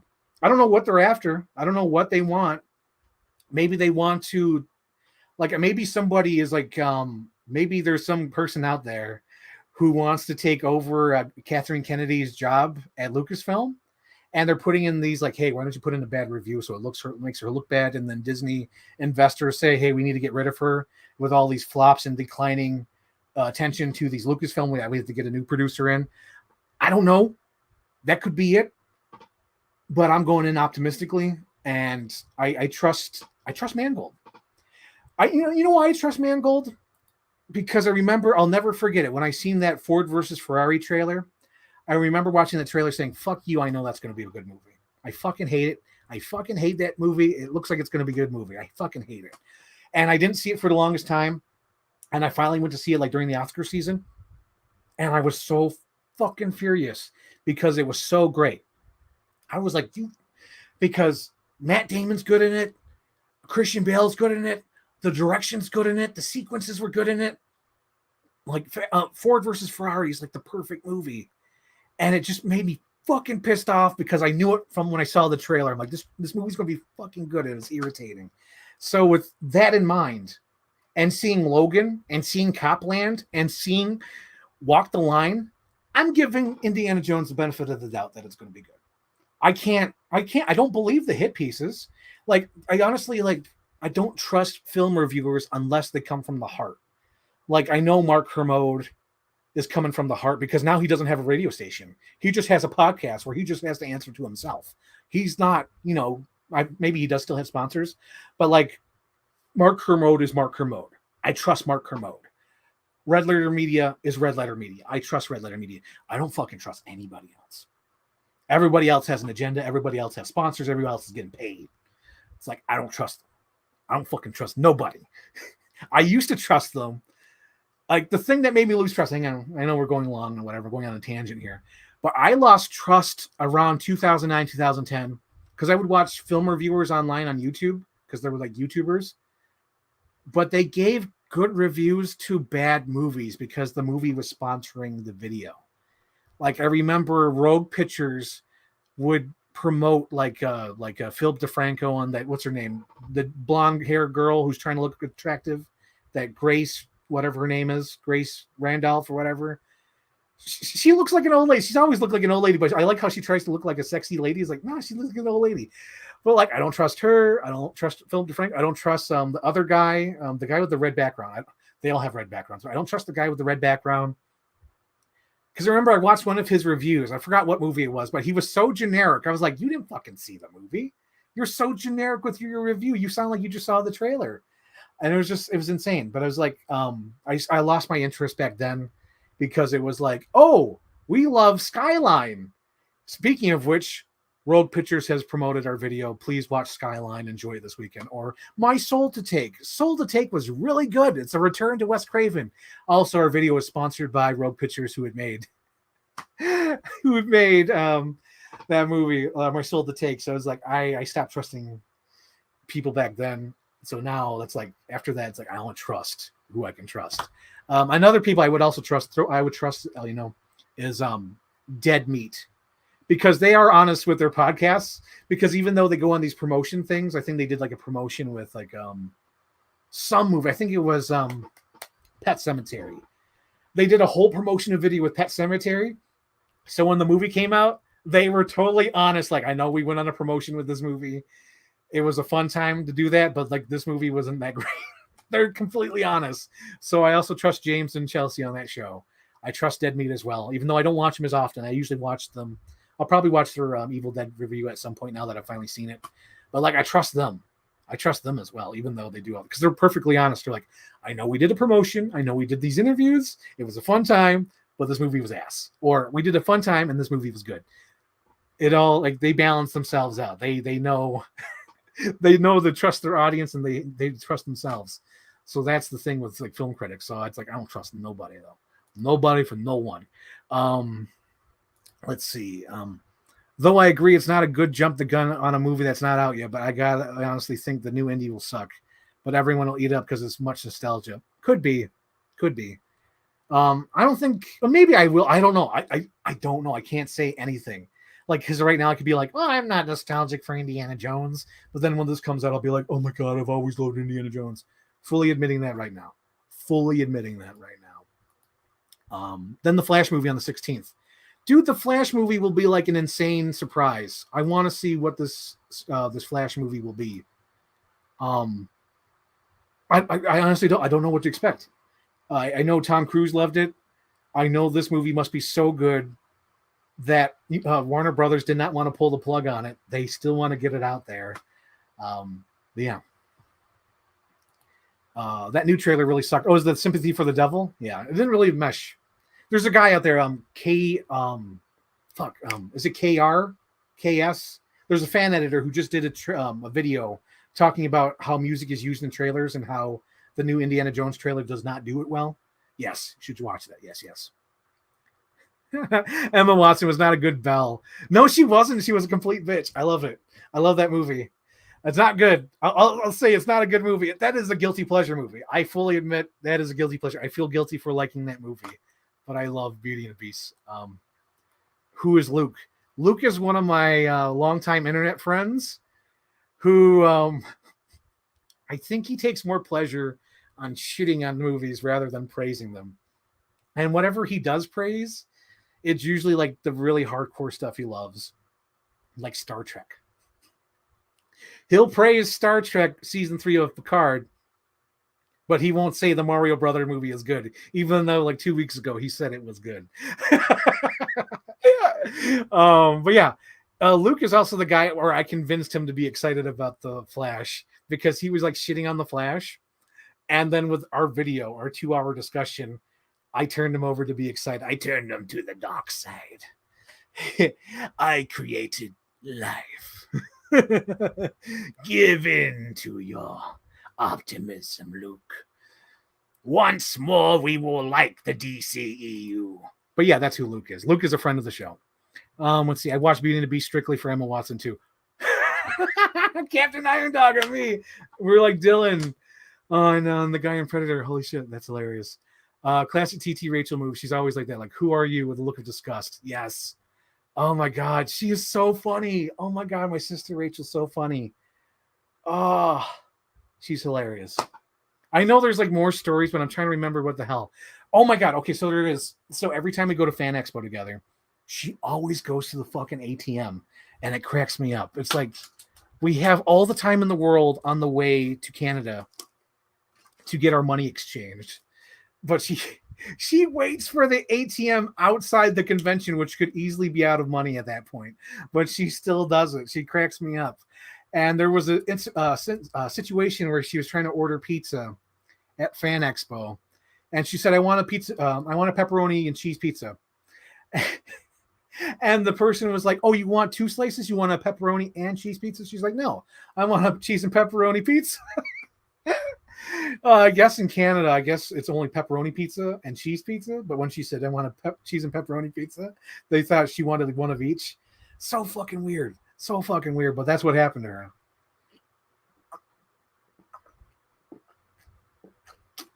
God damn, that's refreshing. I think just because I've been talking for almost 3 hours. Oh my gosh. Ford versus Ferrari is too freaking good. It's like that's irritatingly good. I think that I don't know if you guys have seen it. If you guys have seen it, I think you understand what I'm going about. But like Ford versus Ferrari is like irritatingly good. Like that is like absolutely flawless, where it's like, you fuckers.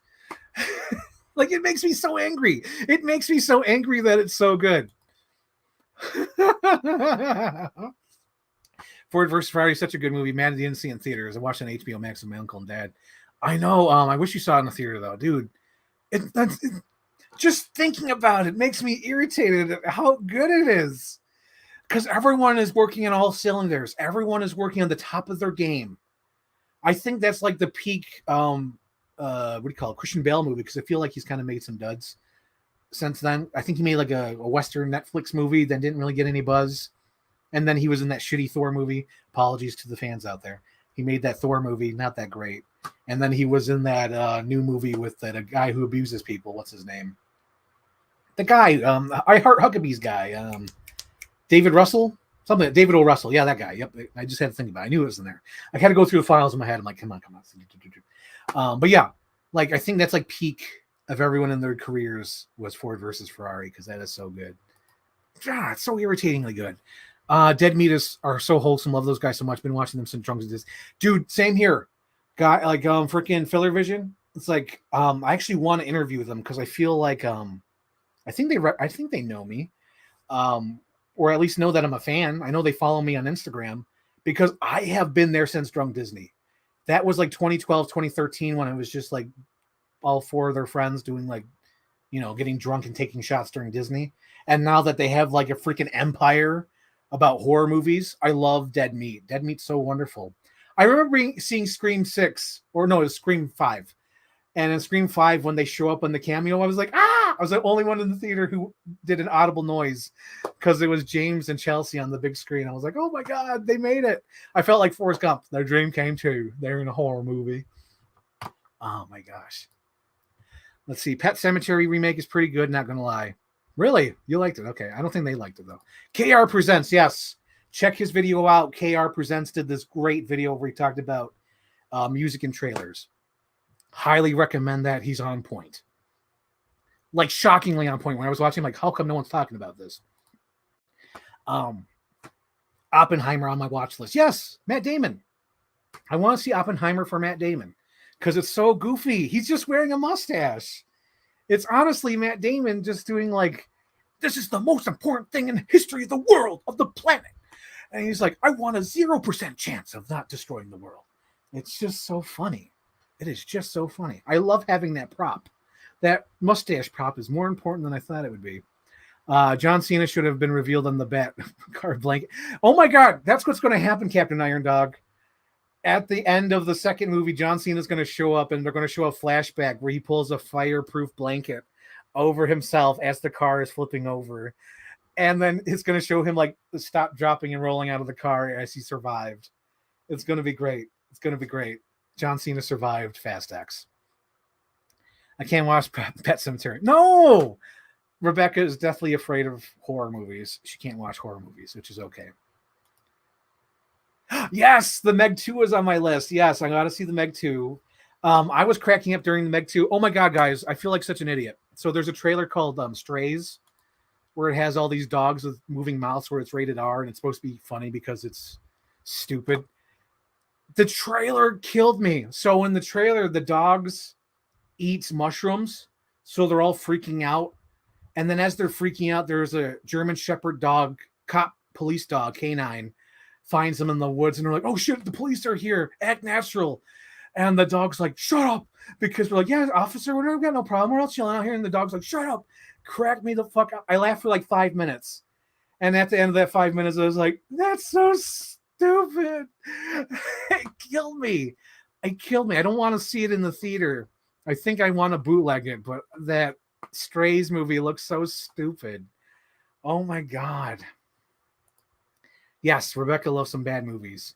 Rebecca, you should watch The Swarm starring Michael Caine. It's terrible. Pet Sematary messed me up. Didn't hate it, but it got under my skin and felt very uncomfortable leaving the theater. Ooh. Rebecca, Pet Sematary is just something I know I need to avoid. I saw the OG. Could only imagine a remake. It'd make me so sad. Yeah, you have tons of cats. That'd be so sad. Yeah, don't watch Pet Sematary. Stay away. I was so happy seeing a cameo in Scream 5. So happy that didn't get spoiled for. I know, right? I had no idea that they were in the movie. When I saw them, I was like, oh shit. I did the Rick Dalton point and just like yelled, it's them. Full Metal. I like the original a lot. The remake just, I don't know. It was very unpleasant to watch for me. Yes. Oh my God. If they do that with Cena, it'll be a 5-star rating instantly. Dude, they're going to totally do it. He's going to fucking pull like a fireproof blanket over himself and start rolling out. It's going to be something like that. Or he's going to have like the Punisher box. Remember in the movie The Punisher where he had like that metal tin? And that's what's going to happen. He's going to like pull that over as it's crashing. So it like protected him stuntman Mike style where he's safe in the car. It's going to be great. It's going to be great. Where he just had a freaking fire blanket or something. 5 stars. It's going to happen. It's going to happen. I no doubt. Because you can't kill John Cena after just introducing him in Fast 9. He's like the Nickelodeon audience. Like he's the tiny kid audience. Man, you need John Cena. I'll take your word for it, Filler Vision. I'll stay away from it. Stay away. Oh my God, stay away. Oh my God. Okay. So there's some obscure movie lines that me and my mom quote, and that just reminded me of one of them. So there's a line. Oh, there's a couple lines from a specific character in Halloween 2. His character is named Officer Hunt. He's the blonde guy with the mullet in Halloween 2.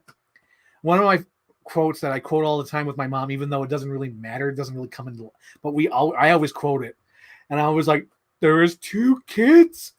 One of them was Annie." It's just so good. They went to the old mile. They went to the old house. They pulled out 2 kids. One of them was Annie. And then the other line in the movie that he says is, "Go on home, Lee. Go on home." It's so fucking good. And that's what it reminded me when you said, I'll stay away from it. Go on home, Lee. Go on home. Oh my God. I love that character so much. I wish NECA would do an Officer Hunt figure with that green satin jacket, because he's like one of the best characters of that franchise, Officer Hunt. Oh my gosh. Ben Tramer's murder. Oh my God, Ben Tramer. That always made me so sad. Ben Tramer was just fucked up, and then he gets hit and then blows up. Oh yeah, that's another movie where I consider canon. I consider Jaws and Halloween in the same universe, because I always thought that one cop, I forgot what his name is. Oh God, let me remember the scene from Jaws. Okay, the guy, he throws the rock at the window. He said, "What are you doing? Those are your people out there." "Those aren't my people." "Connecticut, Rhode Island. There's license plates from everywhere."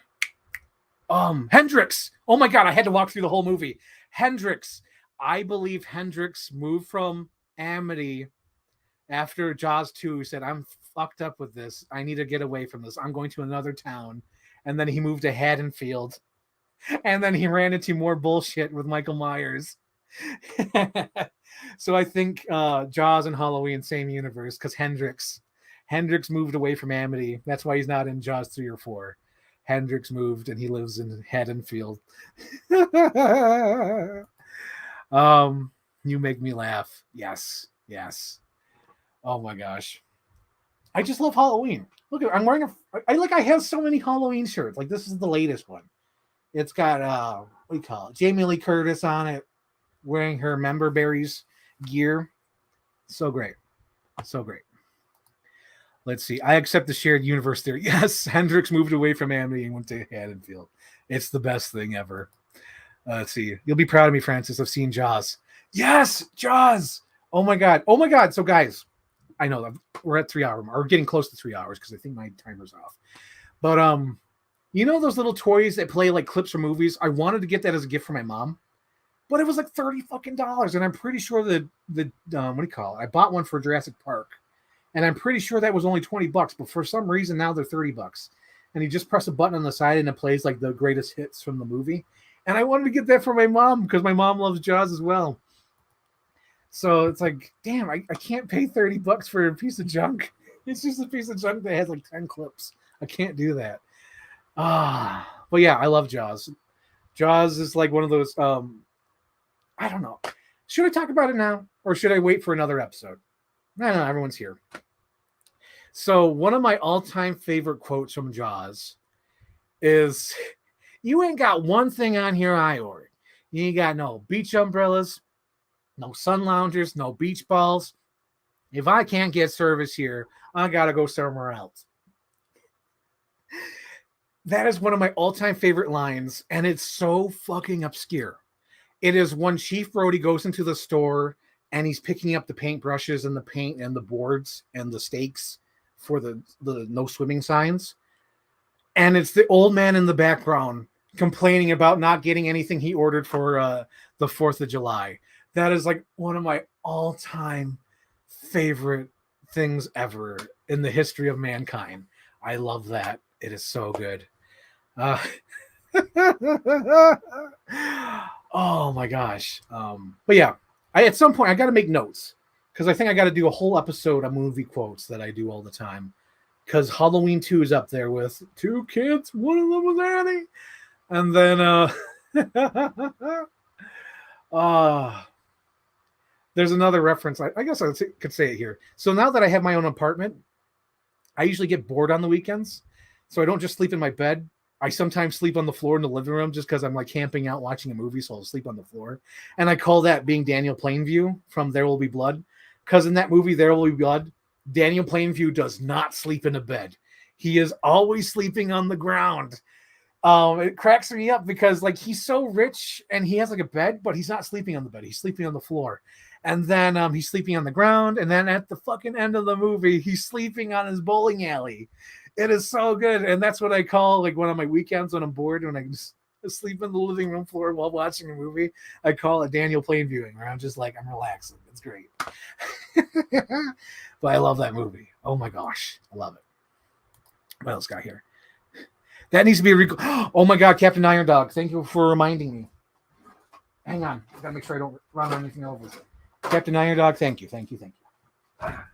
Oh my gosh. Okay. So guys, I always talk about it. On this podcast, on this stream. That awful Regal commercial about the movie quotes. And last Thursday, Fan Expo announced Danny Trejo was going to Fan Expo. And I was like, oh shit, I kind of want to get a picture with him holding a Regal cup. You know, and at that time, I was just thinking like a regular Regal cup. It didn't have to be anything. I wanted to have a Regal cup while pointing at him like, oh, Danny Trejo.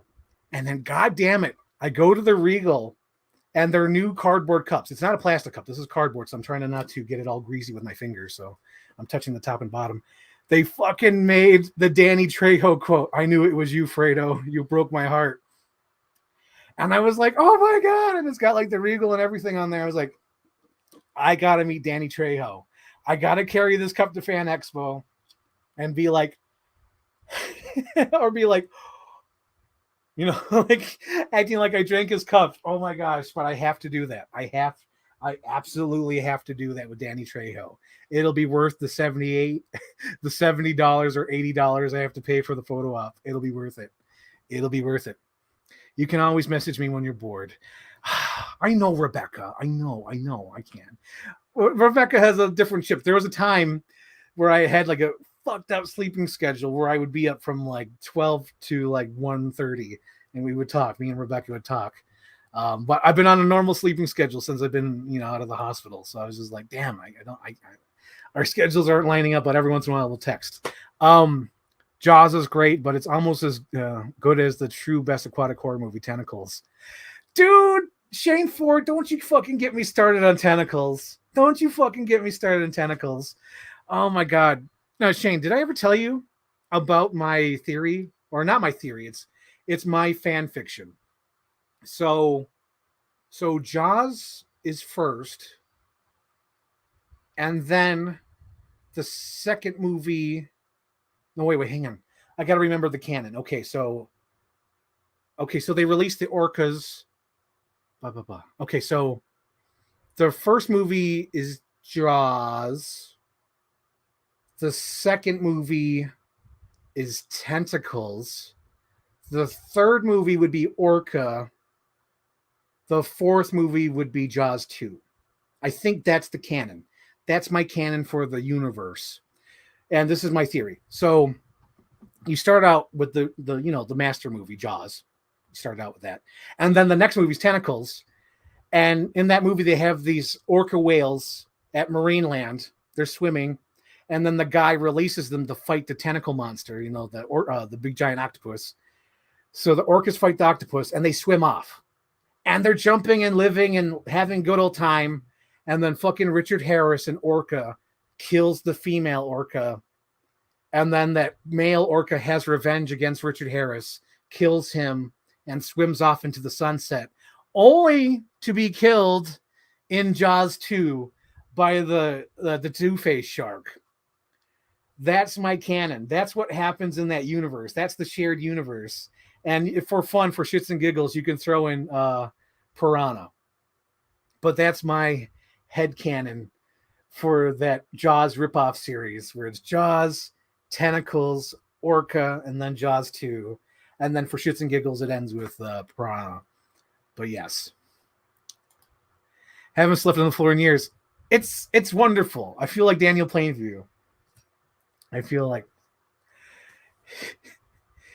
Let's see. You have a milkshake.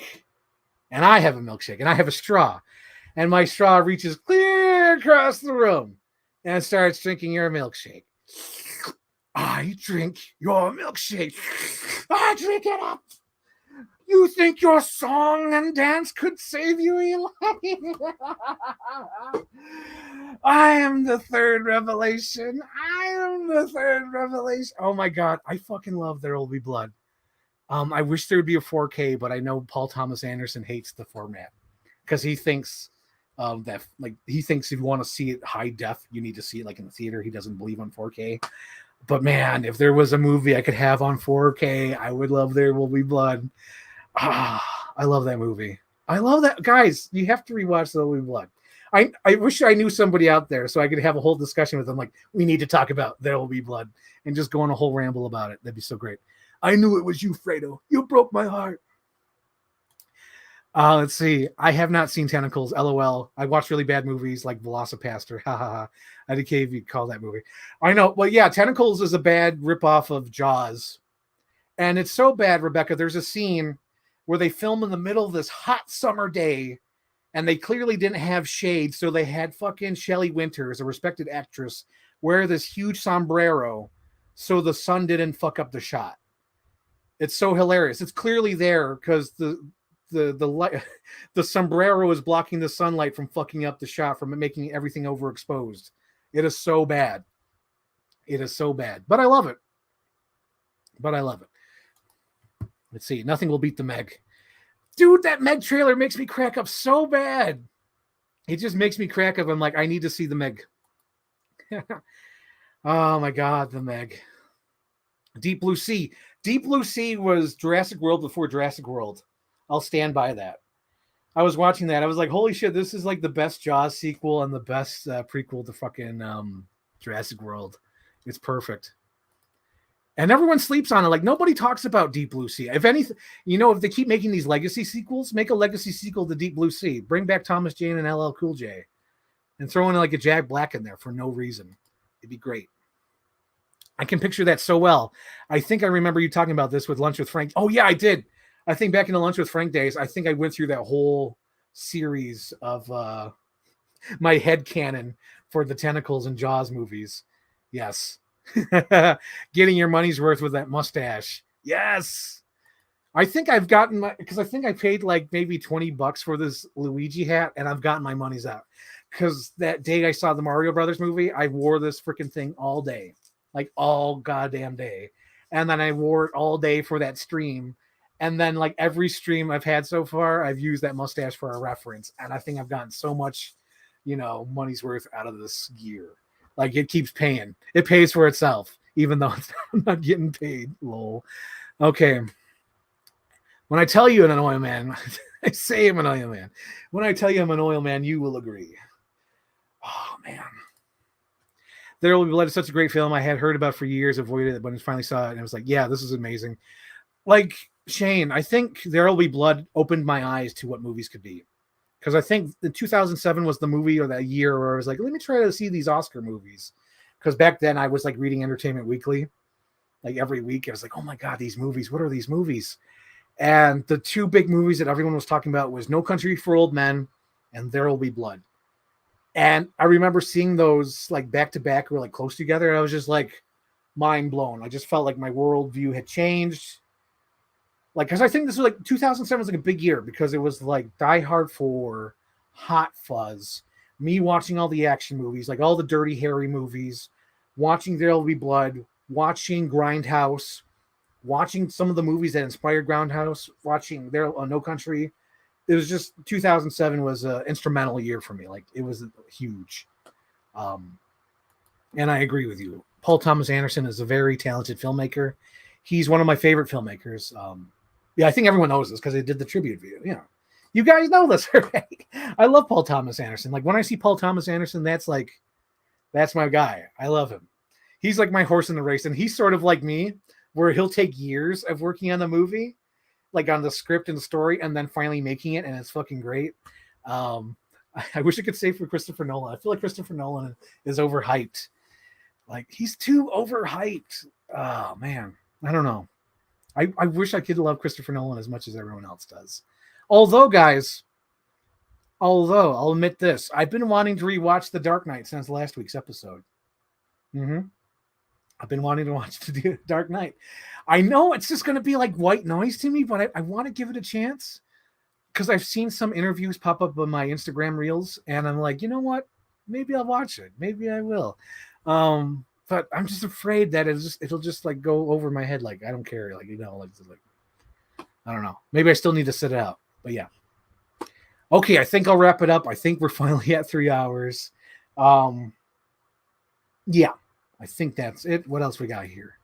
We got Rebecca. Interstellar was amazing. I'll grant you. Okay, Rebecca, since you mentioned that, let me explain my my Christopher Nolan thing. I think his perfect movie that he's ever made was The Prestige. And I think his personal best that is about him and his heart and like him as a filmmaker, like when you watch that movie, you're like, yeah, this is him doing something that's been on his mind for years, is Interstellar. So those are my two top Christopher Nolan movies, is The Prestige and Interstellar. Like one is a good theatrical movie where everyone can enjoy story-wise. You can go back to it, find different things that you like about it. There's always something new to learn about The Prestige. There's always something there. It's one of those perfect movies, I think. And his personal best is Interstellar. Those are my top tier. Everything else is sort of like okay or good. I won't say they're shit. I'll say they're okay or good. But yeah, I just think he's sort of overhyped. Like right now, I think I see him as like a 3.5, 4-star kind of guy. But I'm like, not my tempo. Like I'm a Paul Thomas Anderson guy because even though like Licorice Pizza is all over the place, I still love it because it's Paul Thomas Anderson. I remember watching that trailer and just thinking like, oh, he's doing all his things. There's people driving cars. There's people running across the screen. There's people kissing. There's people hugging. I don't know. There's like these little things that Paul Thomas Anderson does with all his movies. And it's wonderful. It's great. It's just great. Let's see. Oh, see, Rebecca, you knew this. You fucking know Christopher Nolan. We have the same taste. Again, Predator. Dylan, you son of a bitch. We got our arms pushing too many pencils. Yes. Thoughts on the 355? Oh my God, Shane Ford, are you fucking kidding me? Jesus fucking Christ. Shane Ford, are you fucking kidding me? Okay, the thing that cracks me up is about like it's all girls get it done, but like girls can't get it done. They can't get it done. There's a comical scene. It is almost Austin Powers level comedy. Like if it was done in a Mission Impossible movie, it would have been Simon Pegg or something. But there's a scene where everyone on the mission is fucking kicking ass. Like they're all doing the shit. But Jessica Chastain is fighting one henchman for the whole 10 minutes. Well, everyone's kicking ass. They're doing their thing. They're doing the girls get it done. And Jessica Chastain, it's almost on the level where he's trying to walk away and he's dragging her. And she's trying to stop him. It is so fucking like if in a Mission Impossible movie, it would be like Ethan Hunt and like some badass chick. And then Ving Rhames, they're all doing their shit. And then you cut to Simon Pegg being like, I gotta fight this guy for 10, 15 minutes. Oh my God. That's all I remember from the 355, where it's like girls get it done. And like they couldn't get it done. It took them forever. It was awful. It was just terrible. Ugh. Oh my gosh. What movie is Javier in? Oh, he's in the new Little Mermaid. Anton Chigurh is the new Trident, which I find hilarious. He's a human. You're a mermaid. Probably sole person who liked Tenet. I saw Tenet in the theater, and I was just like lukewarm on it. Lukewarm. No pun intended. Oh, Captain Iron Dog, you like 355? Oh, sorry. I'm so sorry. I'm so sorry, Captain Iron Dog. I didn't like 355. I'm so sorry. I didn't like it. It's okay if you like it, though. It's okay. I'm not saying... I kind of said it was shit, didn't I? I didn't like 355. That's the Jessica Chastain movie, right? Where all the girls, like, they all have their husbands and kids, like, kidnapped or whatever, and they have to go on a mission. I don't know. I just remember them fucking up. And, like, Jessica Chastain was just, like, on the verge of, like, being dragged across the room by the hitman that she was fighting in the room for 10 minutes. Meanwhile, everyone on the mission's getting their job done. Oh my gosh, that's all I remember. It is almost like an Austin Powers gag. Oh my God, I love Tenet, top tier Nolan. Maybe I got to watch it again. I don't know. Skip. Let's see. Oh God, where's that from? I don't know. Skip. That's an obscure movie reference. I know I've said that so many times to my mom. I don't remember. I don't know. Skip. I don't know. I'm going to go get my boyfriend to watch The Prestige. Yes, do that. Prestige is great. Inception, you didn't like that? I didn't. It's fine. It's another Interstellar. Oh, what do you go? Inception. Sorry. Inception is like on the level of Dark Knight, where I've watched it too many times and I've edited mashups with it too many times, where it's like white noise. It's like, but that's my fault. That's my fault. Maybe it's my fault. Maybe it's my fault that I watched his movies too many times. Although Dunkirk's a good movie, it's one of those things where I can't get past. It's just him fucking around with editing. It's like that's totally like experimental thing. That's like something in his mind. Like I feel like that's what he's been doing. You know how like what I'm trying to what was something similar to me. I'm trying to think. Oh yeah, my time travel. So all my time travel things, all my mashups, I'm trying to get my idea right. So I did Reset, and then I tried to do that Arnold Schwarzenegger trailer. And then with the Star Wars thing, I'm trying to do another time travel thing because I'm trying to get my idea right. And I feel like Christopher Nolan is trying to get his idea right about time and editing and film. Like he has this vision that he's trying to get right. Like in the movie Following, I think it's about like a movie that's almost told in reverse or in like flashbacks. And then in Memento, it's a movie that's going forward and backwards at the same time. And then with The Prestige, it's like I tell you what I want you to see because certain things happen at different times throughout history. And once you know how it plays out, it finally comes clear. And then in Inception, he's messing with time again, on how each time is different on each different level. And then in Interstellar, he's trying to get the idea across about how time moves and time goes fast. And then in Dunkirk, he's trying to do it again because he's fucking around with editing and filmmaking because he's trying to get his idea right. And then in Tenet, it's the same shit where it's like now it's not like Memento where the movie's being told forward and backwards, and it's not like Interstellar, and it's not like the other movies, but it's like literally going backwards as the movie is going forwards. He's just trying to get his idea right. It's like he has this vision in his head that he's trying to get right and he can't get it right, or he's trying different versions, like, okay, let me try this version, like, is it finally going to work? And he's just like pulling out his hair like, oh my god. So I don't know that I don't know, I just have like a weird feeling about Nolan. I just have a weird feeling about Nolan because I just think he's desperately, like myself with time travel, he's desperately trying to get his editing and film thing correct. Like he has this vision in his head and he hasn't nailed it down yet. Oh my gosh. Oh yeah.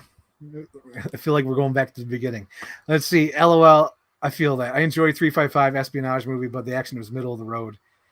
Yeah, I don't want to talk too much shit because you guys liked it, so I'm not gonna be like Luke and say like, oh yeah, shit, oh yeah, 355 is total ass, cream of the crop worst. I don't want to do that. I don't want to be like Luke, so I know you guys like it. I'm not gonna shit on it. I know Luke would be like, oh yeah, cream of the crop, oh yeah, dig it. He would be like that. Luke's gonna love this episode. He's been name dropped so many times. I almost feel like that clip, that meme on Twitter where it was The Dark Knight, where Bruce Wayne sitting in his chair. She was going to mention me on her stream, Alfred. He's going to love this stream. So many comments from him. Oh my God. It's been a while since I've seen it, but I enjoyed it. Watched it. Really enjoyed the actors too. A big pull for me. Yes. Yeah, it was a good bunch of actors. And I think, if anything, I did enjoy the hotel shootout scene. But I think there's something else that happened goofy in that, where I think like Jessica Chastain was going to do some cool shit, but immediately she like falls down and gets beat up. Something happened. It was something weird like that. But I did like the hotel thing. Einstein said time is relative. Let's see. What was Rachel's comment at the restaurant? Some people are. I don't remember that one. I wish I did, but I don't. Let's see. Talk shit if you want to talk shit. I want to know your thoughts. I don't want to talk shit. I don't want to be that guy. There's so much hate on the internet. It's like, I want to be positive. I want to be me. And not only that, but I haven't seen 355 since the theater, so I don't want to talk shit on it if I haven't seen it in like a year and 6 months. So I don't want to talk too much shit about it. I just know that Jessica Chastain was goofy as fuck in it, because I feel like she was almost like Pink Panther level of like fuck up. Meanwhile, the whole team was pretty good. The team was pretty good, but she kept fucking up. So I don't want to talk shit though. I don't want to. I don't want to. I want to talk about the positive things, and the positive thing is that I laughed at it. It was good. I did like the twist at the end though. Like the fucking what's his name? Bucky. Bucky drank the poison and he was getting all drunk and they all come out of the shadows. I thought that was neat.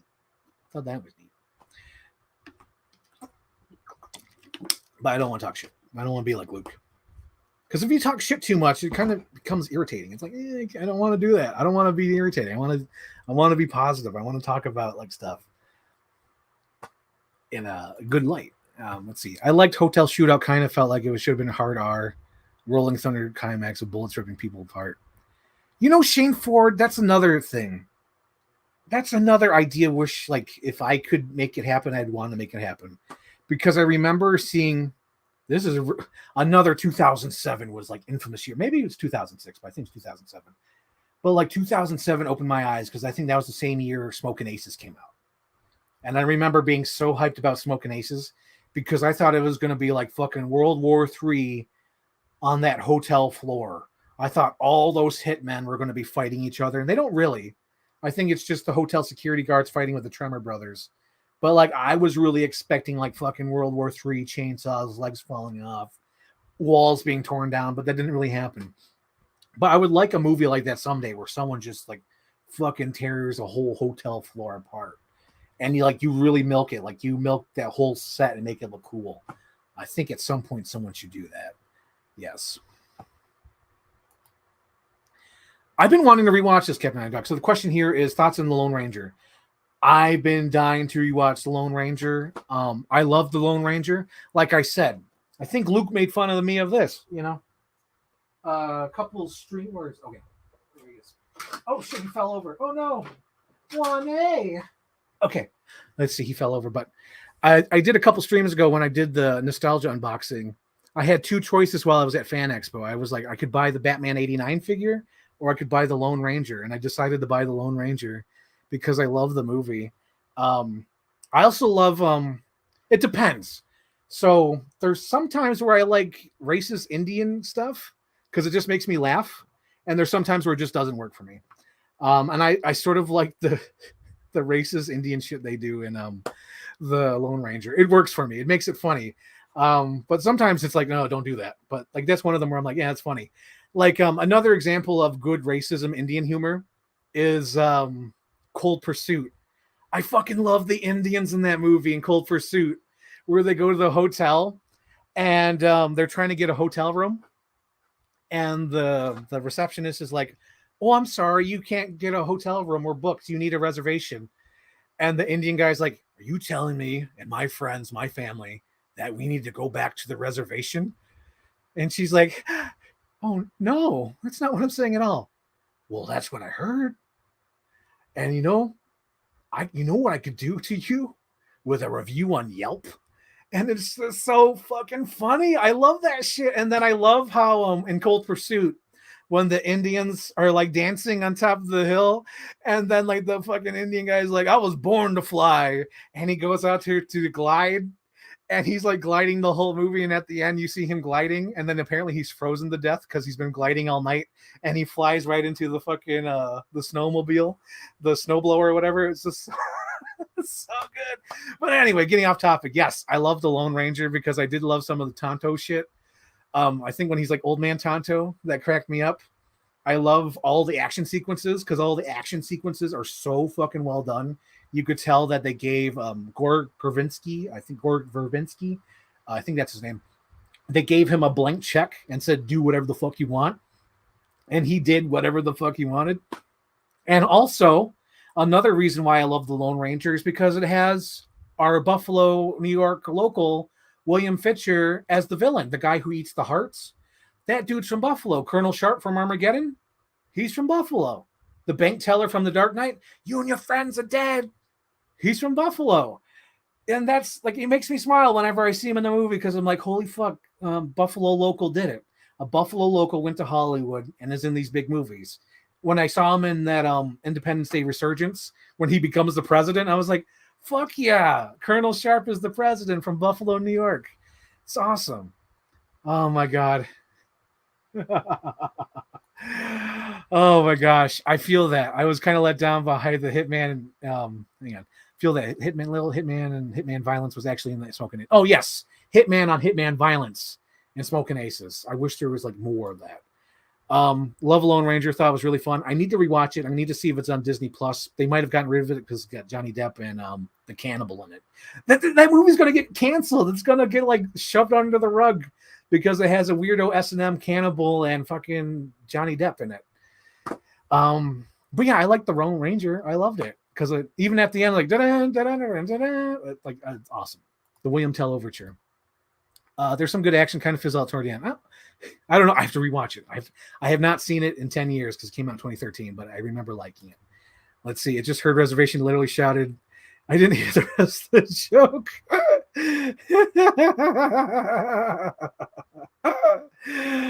Oh my God. Oh my God. I don't know if you've ever seen Cold Pursuit, Captain Iron Dog, but I love that shit. I love that movie because it's got weird ass humor in it. I just love it. Did you already explain? Oh my God. Yes. Okay. So there's okay, Rich, I don't know if you're still there. So there's an inside joke with me, my mom, and my sister Rachel because we saw Jurassic World like 3 or 4 times. And we do it in real life. So whenever you're talking, you're telling somebody a story, you're usually, like you recreate, or you're talking with your hands. There's a scene in Jurassic World that cracks me the fuck up. It's in the first one, 2015. So Chris Pratt is in the control room and he's talking about the Adonis Rex. I don't know the exact dialogue, but he does this. He points with his thumb. No, wait, he points with his finger. He points with his thumb, and then he does this. He's like, that thing out there doesn't know what era she's in. It's going to do this. It's going to do that. And it just cracks me the fuck up. And it's so clear that he's like doing this, that, and the other. So whenever we have a conversation with my sister, she'll do that without knowing it. And I'm just like cracking up. I'm like, oh my God, Rachel, you just did it. And she laughs. She says, I know. And I was telling somebody at work this too, because she works with somebody and they did that. They were like talking about a story and then they did the Chris Pratt point. It's so fucking funny. And it's like in Jurassic World. So if you watch that movie again, there's a scene where he's like, that Adonis Rex is out there and it's tearing out those fences and you need to do so fucking funny. That's another inside joke with my family. So that's another thing I had to squeeze in here before I forget. Let's see. What's another thing? Someone online say Gore Verbinski should direct the new indie film, and I agree. Yeah, that would be a great indie film. Yes. With Indiana Jones. Yes. Yes. No, I did not talk about Johnny Depp's new. I have no idea about this. I didn't even know there was a new Johnny Depp movie until Brie Larson told me there was a new Johnny Depp movie. For some reason, somebody asked Brie Larson about the new Johnny Depp movie, and Brie Larson's like, I didn't know there was a new Johnny Depp movie, and I don't know if I'll be seeing it. And if I do, I'll let you know. Because she didn't give a fuck. And it was so funny because they wanted her to stir the pot because they know like Brie Larson will do she'll stir the shit if she wants to. But Brie Larson's like, I don't give a fuck. What? It's like, I don't know if I don't even know I was here. But that's the only thing I know about the new Johnny Depp movie is that Brie Larson was asked about it. William Fichtner's an amazing actor, very underrated. For sure, dude. For sure. I've never seen Cold Pursuit, but that joke just had me dying. Dude, you have to fucking see that movie. It has Indians in it, and it's so fucking good. I love that scene. I fucking love that scene. I wish I could play it on here, but I know you Facebook doesn't like me playing copyright shit. YouTube don't give a fuck. But like, if I could play that clip and show you guys, it's so fucking funny. It's like, did you just tell me and my family had to go to the reservation? I was like, fuck yes, this is great. This is how God wanted it to be. Oh man. He's the villain in the new Ben Affleck movie, Hypnotic. Oh, that's right.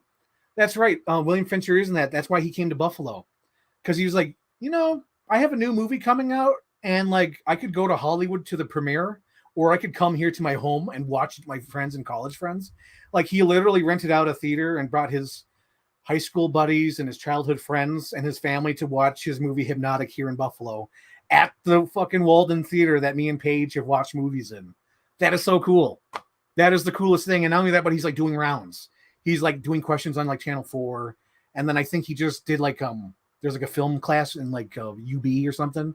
And he went there to watch their final projects. So this William Fincher, he's so fucking great. I love that. Absolutely love that. Yeah. And yes, you're gonna have to rewatch that. Yes, Ritz, so rewatch Jurassic World when Chris Pratt's like, that thing doesn't know what she is. Boom, boom. So good. And me and Rachel, like, we do it all the time. It's so fucking funny. Oh my God. Oh man. Yeah, William Fincher's awesome. And not only that, but like he did a whole like he also came here for the 1 year anniversary of the Buffalo shooting, because like 1 year ago, maybe 2 years ago at this point, but like there was a shooting at Tops and it was like a racial shooting and they killed like maybe 10, 12 people. He came here for that memorial and he was talking about how like, he just felt sick to his stomach because he was like, that's my home. I can't believe that happened at my home. And I just felt for him. I was like, yeah, that would hurt. Like you're in Hollywood and, filming a movie and like, that's right in your town. And you're wondering if your family's safe. Cause I remember at the time I was like, oh shit, there's a shooting. Cause I was remembering like, oh my God, where's my friend? Where's she at? Is she okay? But yeah, he's a good guy. William Fincher is a good guy. And I like his appearances in movies because I'm like, yes, Buffalo local. Hey. Yeah. Was it really only last year? Holy shit!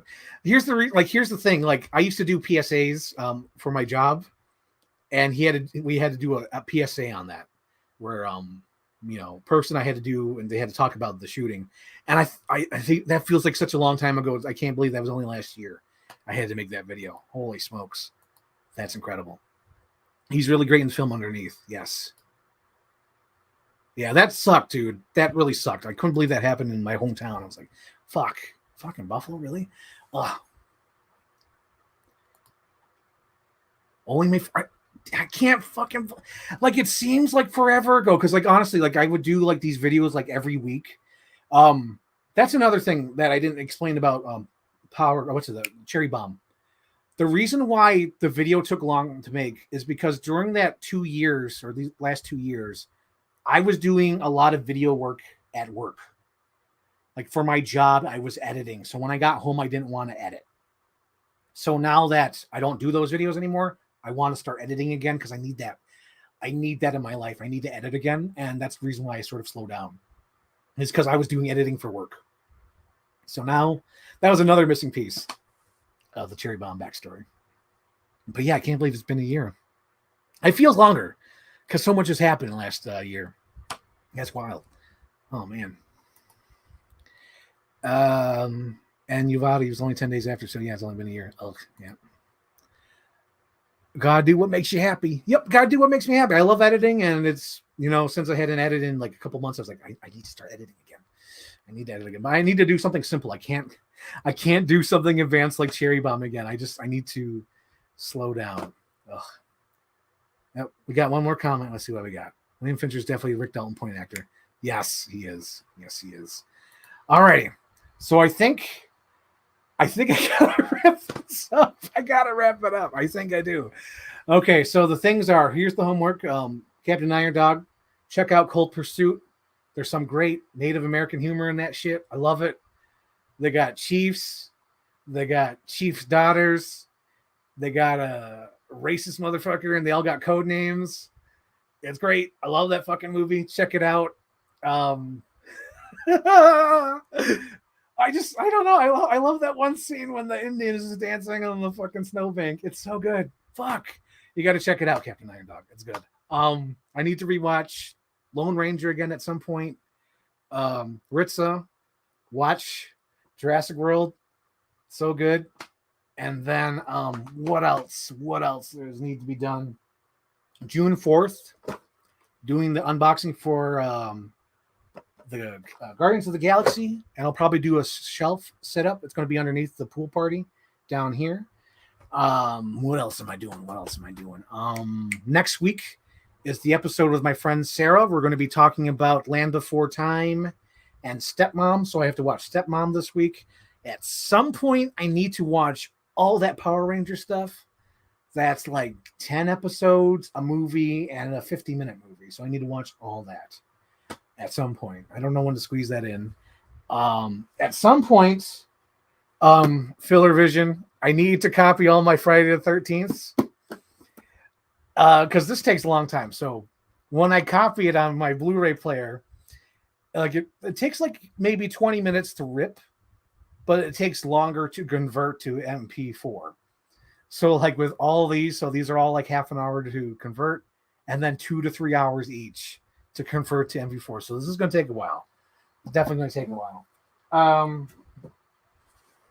And then at some point during the Ireland collection in June, I got to do But I'm a Cheerleader, The Birdcage, and some dinosaur movies.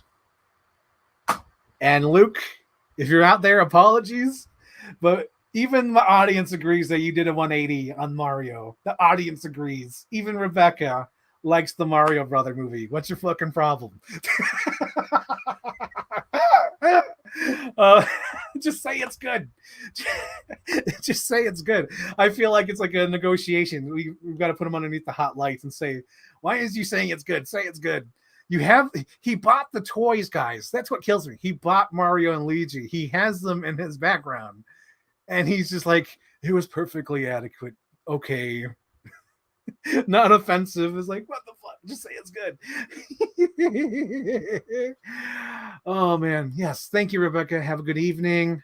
Yes, add Cold Pursuit to your homework, please.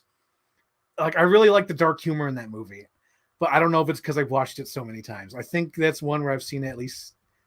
I think I've seen it at least 10 to 20 times, just because my mom loved it, so it was always in the player. But like, yeah, Cold Pursuit, and I just love the Native American shit in that movie.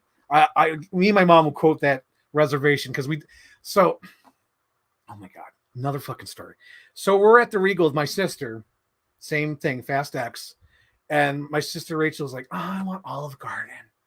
And then we did the reservation joke. We were like, tell them you want a reservation. Say, are you telling me you guys put me back on the reservation? Holy shit. Oh my God. Yes. But yeah, watch Cold Pursuit. I know I'm overhyping it. You'll watch it and it's just like 5-minute scene of the Native Americans. But I don't give a fuck. It's good.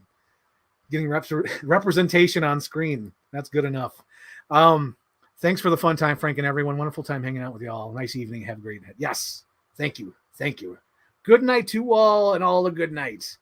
Yes. Such a good time. Just full of laughs as always. That's great. That's great. And then Shane Ford. This was great stream. Cherry Bomb was so awesome. Definitely worth the wait. Yes. Fucking Cherry Bomb. Oh my God. It's done. It's done. Oh my gosh. All right. All right. I'll stand up and show off the shirt. I have to do okay. Remind me, guys, whenever I do a stream, I have to show off the shirt. So I got to do this. I feel like this is like a new thing. So that's the shirt. I got it from Fright Rags. I love Fright Rags. It's the Laurie Strode and her member berries. Like, remember Halloween? And then it's him, old ass Michael Myers.